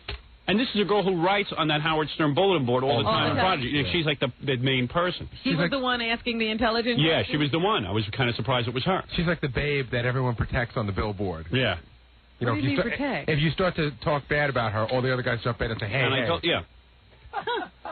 This is Star, right? Yeah. Yeah. That was me. I know. Now I know. Yeah. You didn't believe him at all, though. He didn't know what he was talking about. Well, that's typical. I did know. What? Is Star the person from the Prodigy? Right. Yeah. From the billboard. Yeah, it was her. And she didn't believe it was me. And I was trying to rap to these people, and no one would rap to me. See, you blew it. I know. And you know what I found out? When I'm not Howard Stern, people hate me because every one of these other bulletin boards I went on, people just blew me off. I was talking to one guy, and he just left the room and left. Wow, left you there alone. That's a pretty... It's a pretty sad statement. Humbles you. Because they all have their own little secret language. I don't know what the hell they're talking about. You got to get into it. It's like CB. Yeah. It was me. Well, you kept telling us to get back to the subject. What subject? Yeah. Howard. Me. Yeah, I wanted to talk about me. I didn't want to talk about anything else. Well, that was me. Well, I'm glad. It was nice talking to you. But wow. I thought they'd be really psyched that I was on there, but... Well, we didn't believe you. A lot. But didn't I answer... Who else could answer those kind of questions? Well, you didn't answer them all. Yeah, but I answered all the personal ones. Well, a lot of people come on and they know a lot about you, and they say they're you. Yeah. Oh, so that happens all the time. Yeah, it does. Does she know the Vietnam question? What was the answer to the Vietnam question? Who's my brother? Wilbur. Wilbur? Yeah. What? Who is Wilbur? I don't know. Steve Shalone knew that. He said if you didn't know that, then you weren't Howard. Well, I don't Howard know. doesn't know half the things he says. What are you talking Wilbur? about? Who would know Who would know that I'm Wilbur? No, your brother's Wilbur. And my wife was furious. She said, what are you doing down there? I said, well, I'm trying to convince these people that it's me. They won't answer me any, they won't get off that it's not me. She goes, you're an a-hole. You got kids this up. time Yeah. I got to agree with her. So I went up and told my kids, and they wanted to. So, I brought my kids on there. Oh, you brought Emily down to... Yeah. So then when I was doing it on Sunday, this bulletin board stuff, whatever you call it, chat line, I was in with trivia, and I said, well, what's David Letterman's mom's name? And they go, well, they didn't know. I said, Dorothy. They go, it's very astute. I go, yeah, I was a guest on the David Letterman show. Always got to brag. Yeah. The guy goes, well, how were you a guest? I said, well, this is a trivia game. Why don't you guess who I am? They go, you famous? I go, yeah. They go, you an author? I go, yes. Oh. They go, are you a TV personality? I go, yes. and I said, I'm primarily known for another medium, but yeah, I'm a TV star and a author. Uh-huh. And they thought I was Larry King. Oh. So Well, see, Larry King would do something like that, not Howard Stern. Bennett Cerf. So I spent another hour and a half doing this, and they couldn't guess who I was. And then I said, my agent called me about something. And I said, I got to go. They go, well, tell us who you are. I said, I'm not going to tell you who I am. You got to guess. But I got to leave you. I'll come back in an hour. You did. Yeah. So I came back, and then I came back, and the only person left was this girl. And we started talking. She's 27 years old from Florida, but she believed who I was once I told her. Oh, you told her. And she asked me, do I cheat on my wife? And what'd you say? I said, sure, baby. On this computer, I do. I can't wait to get home to my computer. It's fun. I'm going to go back on there. You know what? Yeah, no, I know. Today it'll be 4,000 Howard Sterns. I'll never be able to do it again. But this is so funny. He won't go to a party because what? He'll have to talk to people about himself. Right. And then he goes on a computer and he's screaming, I'm Howard Stern. But you know why? Because every time I try to talk about what they're talking about, people just leave me. They leave. They're bored by me. Oh, dear. But why wouldn't you go to a party if this is what you want to do? No, because I don't want to meet people. I just want to talk to them. It's a dream come true. It's a dream come true for me. Socially awkward. For the socially awkward, you get on this computer, and you're talking to a whole bunch of different people. I was rapping to some 17-year-old kid about how to send sounds through my computer. He was more fun than any, adult I ever met until I knew he was 17. And I said, what am I doing talking to a 17-year-old? What am I, a douche? Well, this is very sad that now you're looking for crutches instead of going out and fighting this fear you have of people. And I'm the only 40-year-old guy on, because I'm talking to this one girl on there, and she goes, well, how old are you? I go, I'm 40, and then she just left. Right, old idiot. Some old idiot. So then the next time I went on this computer thing, I said I was a 27-year-old bodybuilder. Oh, so now you realize everybody's lying, too. Yeah, right. Now I go on as a girl. I changed my name quickly to a girl's name. You can only change every 24 hours. Yeah, I know. You know what's funny, Howard? I only went on that thing a few times a long time ago, but when I saw that star person, that's for a her. while I thought that was you. Oh, did you? Yeah, I only read like a No, I'm a different name on that bulletin board. In fact, I write in all the time on that bulletin board. Really? Yeah. Well, is Star... But now I'm into the Internet. Then I switched over to that. Right. I was thinking about you because I saw these Internet programs. Yeah, and everything on the Internet is about me, so it's good. All I do is spend the whole day reading about me. You're amazing. And I never get tired of it. Absolutely amazing. So obsessed with yourself. Yeah. Small peanut. And I even said, what's wrong with me that I spent the entire day either reading about me or getting on there and talking about me? You really ought to think about this. Yeah. The Star, is that a real name or a fake name, or what is That's that? That's her fake name, right? That's another fake name. That's my real name. Oh, that's your real name? Yeah. Oh, so... She worships me, though. Yes, I do. Would you like to come and meet him? Yes, I invited her. Conversation? I invited her and Uloth from Boston to come down to the station. Uloth believed me at the end. You know that? Who's that guy, Uloth? His name's Steve. Oh, well, Uloth believed me at the end. Yeah, he's on the bulletin board, too. I have all little friends on the bulletin board. How old are you? Well, I'd like to come in sometime. How old are you? I'm 40. Oh, you are? See, all you people, 40-year-olds, are there. Are you cute? Lying and lying. Are you cute? I'm 5'3", 110. Because she sounds like she's like the hot chick of the bulletin board. Mostly it's a hot chick. It's just I'm just about the only one on there. Yeah, it's mostly guys. Of course, it's the Howard Stern bulletin board. It's mostly guys just yelling at each other. It's either arguing that I'm a jerk off or that I'm a great guy. Have you seen Melrose on there? Yeah. Yeah, he's desperate. Oh, yeah, he is. What does he say on there? He says weird stuff. Melrose Larry Green is on there. He's weird. Yeah, John's on there too. Yeah. John who? But I'm on there, but every time I try to convince everyone that it's me, they just hang up on me or something. Well, they'll all be there today. Oh, yeah. Yeah, I might log on today. How many people can get on at once? Like 25 15, or something. 25? It'll be full today. Is it 25 star? 15 usually. Yeah. Some rooms are 25. How come there isn't a permanent Howard Stern room? No, it's not. We have chat night on Wednesday and Friday night, and sometimes on Sunday night. What's with your phone? I can barely hear you. Oh, I don't know. I called you once before, and we had a bad connection. Where do you live? Albany, outside Albany. Oh. I was the one that asked you about what you were wearing at Yeah, why would I know what I wore? What was he wearing? What was I wearing? You were wearing, now I don't remember, a white shirt and a purple coat. Hey, did you print out our conversation? No. Oh, shucks. No. I would like a copy of it. It was pretty funny. Yeah, well... It was pretty cool, though. That's what I did the whole weekend. But it was surprising when I IM'd you. You didn't know what was going on. But you came back to the room and said, I'm back. you know, usually you don't say, I'm back in the room when you get IM'd. You just go back in. Oh, what did I get? IM'd? That's a personal message. Instant message. You see, I don't know what's going on. I mean, I don't know how to use the You're computer. You're not supposed to say you're back. That's yeah. a secret. I'm a dick. You don't know anything. Yeah, I don't. That was obvious because every time I go into one of these bulletin board rooms on the computer, everybody leaves because I don't know what I'm doing. They don't want to talk to newcomers. Yeah, they don't. Like you don't know the lingo. Yeah, I'm like stupid. If you walked in and said, could somebody tell me the rules? Like there was a three-way conversation going on in one of these rooms. And I kept trying to get in on it, and everyone just ignored my comments. Well, some of the rooms are permanent. You know, the people all know each other, but other ones aren't. Oh, because then I started getting angry, and I just started writing Baba Booey, you know, all the time, and people still ignored me. It was kind of funny, though. Yeah, you're welcome to come down anytime. Okay, maybe after New Year's.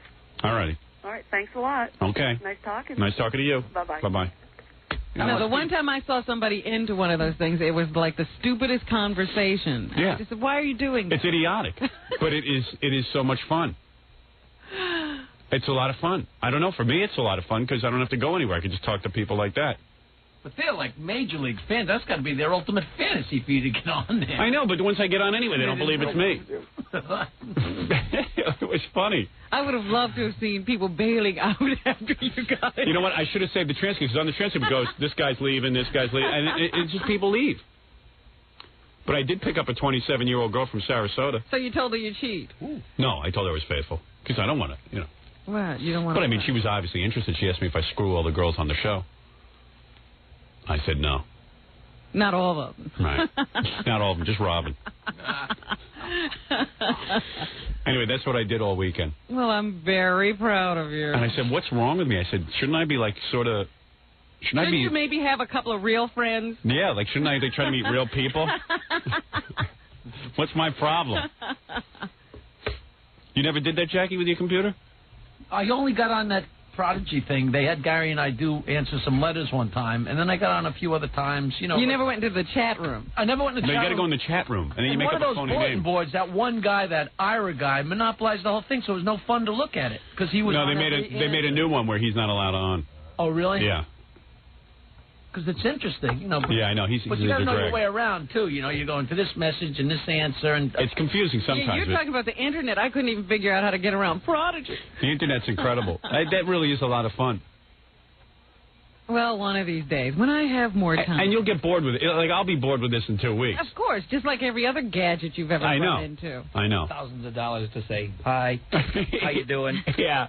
Hi. Well, yeah. that's what I thought. Isn't it stupid? Get on a phone. You want to talk to somebody. I know. Why are you typing to them? And now they're talking about that one day you'll be able to talk into your computer in these rooms and you won't have to type. Thank and I'm saying, well, that's the phone. We have that already.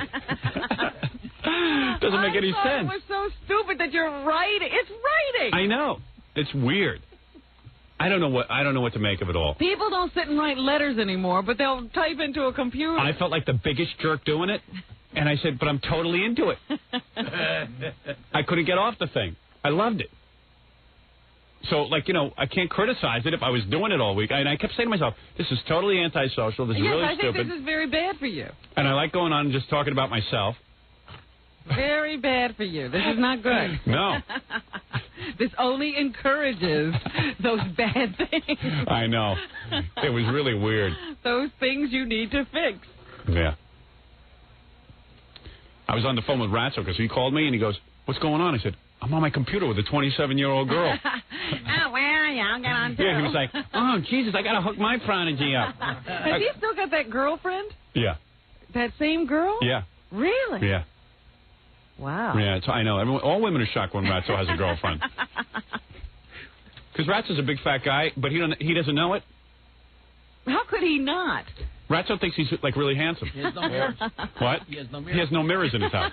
Ratso's one of those guys who's kind of odd-looking. Mm-hmm. He looks like the Penguin. Yeah, without makeup. Yeah, but he doesn't know he's odd-looking. He's convinced that women should be all over him. I can't understand when they're not. He should be waddling. Yeah. He has the world's worst facial hair. Oh, it's so ugly that you want to just shave his face. Hold him down. Yeah, right. But he's got a different kind of, like, goofy physique. Like, when I put on weight, I get a little bit of a belly. Yeah. Ratzo's got like a big dumpy ass. Yeah. Like he's got a big butt. He looks like an egg. Yeah. Surprise. But Ratzo's one of those guys. He's like, and he's real particular about women. Right. Yeah, he's like, does she have big breasts? I go, well, what's big? He goes, I only take them with like C's or D's and bigger. It's like, how dare you? Yeah, and I'm like, Ratzo, you're particular? You're lucky to get female. Yeah, right. You're lucky even guys want to hang out with you. Big breasts and Jewish are what... Big breasts are absolutely necessary. Jewish would be nice. Right. But was going to fix them up with some people, and he goes, big breasts? And I go like, B, and he goes, nah. Yeah, he'll pass. He just passed. Yeah, he passes. And I'm like, Ratzo passes? Like they're banging down his door. Yeah. That big silly grin. Yeah. He gets girls, though. And his smoking jacket. I haven't seen the new girl, that girlfriend that he's been with for a long time, but I heard she's really good looking. I saw her, I think he brought her to Stuttering John's record party or something, but I saw her somewhere. She was really, really pretty. Really? But again, you know what? It looked like he abducted her. Yeah, I know. Well, that's always the way it is. And Ratzo always, and Ratzo thinks he's famous. So he's like one of those guys who thinks he's famous. So he's like entitled to beautiful women. He walks around in dark glasses. Yeah. So that he doesn't have to interact with people. Right. Like people will come up and say, "Hey, Ratzo." Right. But I don't. All I know is Ratzo can't be doing that well, because when I told him I was on my computer with a 27-year-old girl, he was like busy trying to, rapidly hook up his prodigy. Yes. But Ratzo, like get in on it. No, hey, let me call in. Why does everyone assume that when a girl logs onto the computer that it's Pamela Anderson? Because that's the way we got to think. Why do you think they're doing it this way? You got to start from the top and work your way down. Right. Yeah. But Ratzo's like... But Pamela Anderson's always on her computer? Ratzo's deal is he's just like every guy like him. Yeah. He could have Pamela Anderson, but if he hears there's another girl somewhere, he's got to have them all. Yeah. He's got to get everything. Yeah. What do you say? I don't know. I didn't pay attention to what but you're just saying, like, why is Ratzo... What did you just say? Why is Ratzo so quick to hook up his computer? It doesn't matter that he's got a pretty girl. He's got to have more. Yeah, right. He's got to be part of everything. He's got to be in there. Never know.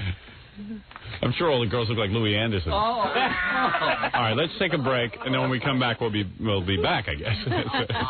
And we'll take some of your phone calls right after these words. Dumb and Dumber is the new Jim Carrey movie. I saw the commercials for it. Looks hysterical.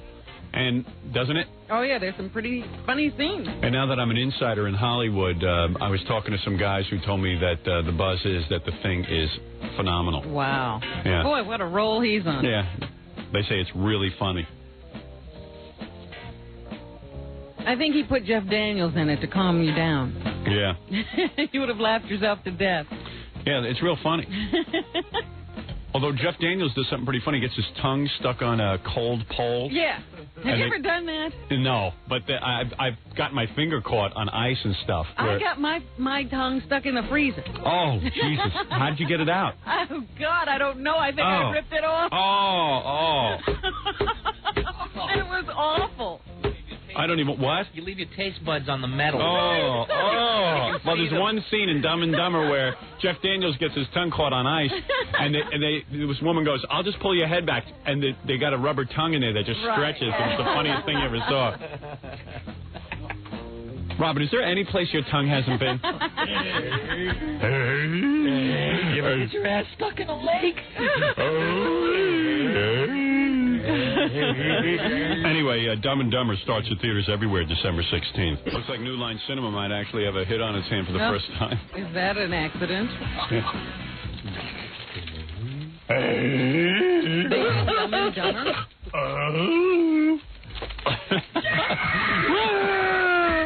Hey, Gary, that's a pretty funny song. I want to take some phone calls, but...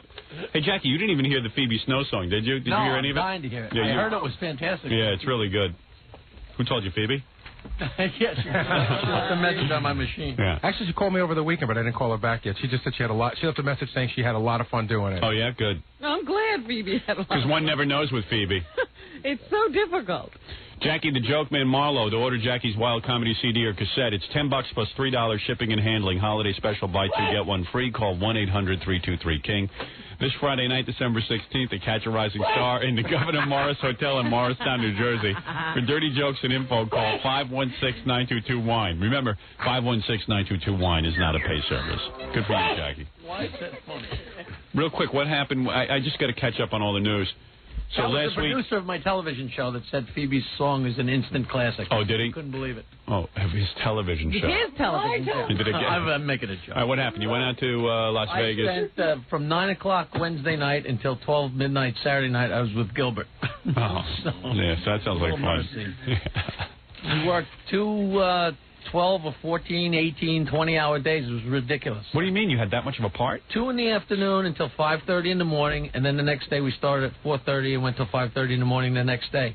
Wow. Yeah, we were... Boy, you mean it was more than a cameo? It's an hour episode of a show that's going to be on, it's like they're doing 13 of them. It's called The Watcher, where a guy is like in a room looking at video monitors, and he just hones in on one of them and follows somebody for the show. Oh, I see. Or follows 2 different sets, and they kind of overlap. And so me and Gilbert were one of the overlapping plots. Oh. And it was... Now, were you working that whole time, or were you sitting around while they shot other stuff? They were shooting us, but you still sit around the whole time because they shoot you and then they move the camera. And did you have to memorize a lot of lines and stuff? Yeah. Really? It was wild. And we were actually actors. It wasn't like just going there and saying, hello, how you doing? And that was what was the plot of this show? Like, what were you... Gilbert and I are in a casino. Yeah. And we're a couple of sleazeballs, and we see an old lady win a lot of money. Yeah. And then we follow her down an alley. Yeah. I don't know if I'm supposed to give away the whole You just thing. give it away. Who cares? No one's going to see it anyway. It's on some Paramount film. Paramount TV network. Paramount TV network that no one gets. So me and Gilbert follow this old lady, and we mug her. Right. We mug this old lady, and then... Can you imagine? I swear to God, it's hysterical. Come on, Gilbert! Come on, Gilbert! Let's go mug the lady! And then she's on television. And stuff like that? What? When he was fighting with the lady, did he have to pull punches and do all that? No, I had to hit her with a blackjack over the head, and this old lady did her own stunt. Oh, yeah? Yeah, we're in an alley in Vegas at... Hey, Gilbert, give me the blackjack! Right now! Let's get the old bag. Hey, Gilbert, that's exactly what I if we get the lady, then we will be rich. Hey, she just won a lot of money. Let's go mug her. Right now. Let's go after the old broad. Jackie's pretty funny. He said something this morning that I knew was like an instant classic Jackie line. I said, hey, how'd it go this weekend? And he goes, it was a lot of fun, but I'll tell you, a lot of effing work doing movies. Oh, boy. He's already... I swear to God. Yeah, right. I swear to God, I was saying to myself... They don't pay you enough. We are very lucky. Self-sabotage. Right. This is a very He's already going into self-destruct mode. Listen, this is very easy. This is an easy job compared to that. I swear to God. You now appreciate your role. I know. That's right. Send him out once a year. There you go. Yeah, but I got to be me. I got to step out. We were like real actors. Blackjack. Howard doesn't. If Howard does a cameo. I had to act. You know what's funny? If Jackie is appreciating his job this morning, that means it was a disaster. Yeah. That's all I know. I'd like to thank my director, John McPherson. There's a tape that you want to get your hands on. Oh, I'm dying. Why was he so patient? Yeah, how many did you have to do a lot of retakes since you were new at it, or did they just go with the first cut? I thought my motivation wasn't good on that last scene. Could I do a reshoot? Why am I carrying a blackjack? Where's my mark? What are you doing with a blackjack? I think my character would eat yogurt during the this very scene. first scene. Yeah. I say one line and drink. Is that right? I drank a beer immediately. And it was a real beer. And it was a real How many times did you do that? By the 19th take, I was like... Jackie kept flubbing the line on purpose. Well, Jackie, congratulations to you. And I can't expect to wait get an see Emmy. it. Jackie Marlowe. Jackie Marlowe. Jackie, an actor.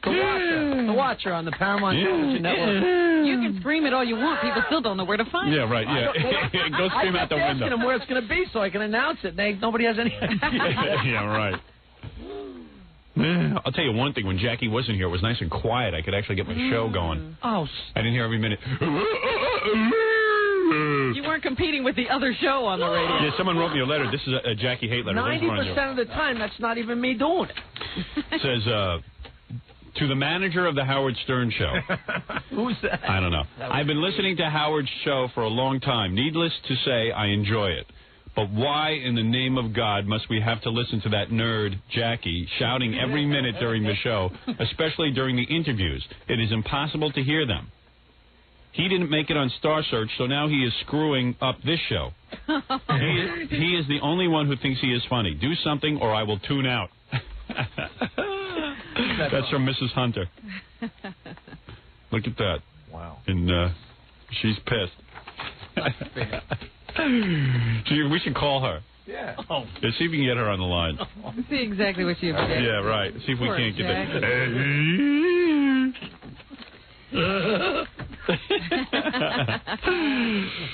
Oh, man. So was I represented when I wasn't here? Was Fred hitting those things? Once in a while. You were pretty much forgotten by Friday. To be honest Yeah, with you. you know, it was completely quiet on Friday. Fred didn't play any of it. Yeah. Jackie, who? Hard work. Hard work, I was acting. Our jobs are easy compared to acting. I'd like to say hello to my producer, Tony Gittleson. We do here because, man, that's a tough job. 3 years writing a book. You're on the air. Sandy Bloom calling. Sorry, man, I forgot to get back to you earlier today. I just spaced out. Heard the rock line thing, pretty funny, and heard you with Howard this morning and all that sort of stuff. I'm having a party over at my place Saturday about 4. Mostly I just wanted to invite you. Figure at this point you ought to be hanging out with us, you know? Give me a call What an honor. tomorrow if you can make it. 4 o'clock Saturday. Beer and brat. If you're not from Milwaukee, you don't know what a brat is. It's a bratwurst. Kind of like a sausage. Kind of like the thing in my pants. It'll be fun. Give me a buzz at the station tomorrow. I'll give you directions and all that kind of stuff. All right? Later, man. Cool, man. Solid.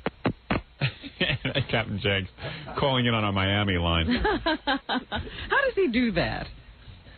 I don't know. What is it? That lady wasn't home. The woman who too bad. Jackie. She was out to lunch. Jackie would like to take her to task. Hey! Doesn't help when you write like that. Hey, lady, that's not even me half the time. Yeah, Fred playing sound effects. People don't realize. That wasn't even me. The only thing I can do to help myself is not be here. Yeah. Would you please explain that Fred is sparing those laughs?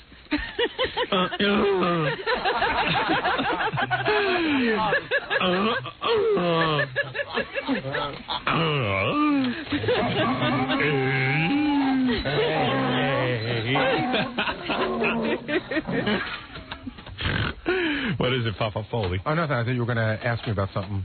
Like what? Anything you want. No, right before I was walking out the door, you said... You want to do Stuttering John with Charlton Heston? Yeah. Did anybody see Us Magazine with the Ellen DeGeneres interview? She looks terrible on the cover. Terrible. Yeah. That's the same guy who took the picture of me for Rolling Stone. Well, sorry. He did a much better job of you. Yeah. Well, hey, listen, they all can't be winners. I'm a great subject. You can't make me look bad. What is it? What? Stuttering John. Well, I can't hear you. Are you doing me? What? You doing Charlton Heston? Dude, look at you, man. You're a mess. Don't block my camera. Howard, he wears these sunglasses. Yeah. He looks like a gay state trooper now. I'll do you in a minute. I'll do you after the commercial, all right? All right. You know who he looks like? Hospital pants. He looks like that guy at the hospital that got arrested for rape last week or something. You know what it is? Stuttering John is trying to look cool like a rock star, but he's wearing a leather jacket, and then he's got a way too long shirt that's sticking out of the bottom of the leather jacket with green medical pants, and it just doesn't even look happening. It looks like we got him out of bed. Yeah, he looks like a douche. He's daring people to like him. It's mental institution garb. Yeah. Yeah. I just raped a nurse. And I don't care what they do to me. New Orleans. New Orleans. Yeah, you're on the air. Don't call in on a cellular. Hello? Yeah. What is it? Boy, he dropped it. Yeah. It's Captain Jenks. Is it Janks? Hello? What, are you calling in on every line? Yes. I'm just saying what's available this morning, Howard. I can tell you exactly what happened by listening. He didn't think he was going to get through, and he's scrambling to put a tape in the machine. That's what that noise is. That's the truth, too, Gary. You're on the air. Hi,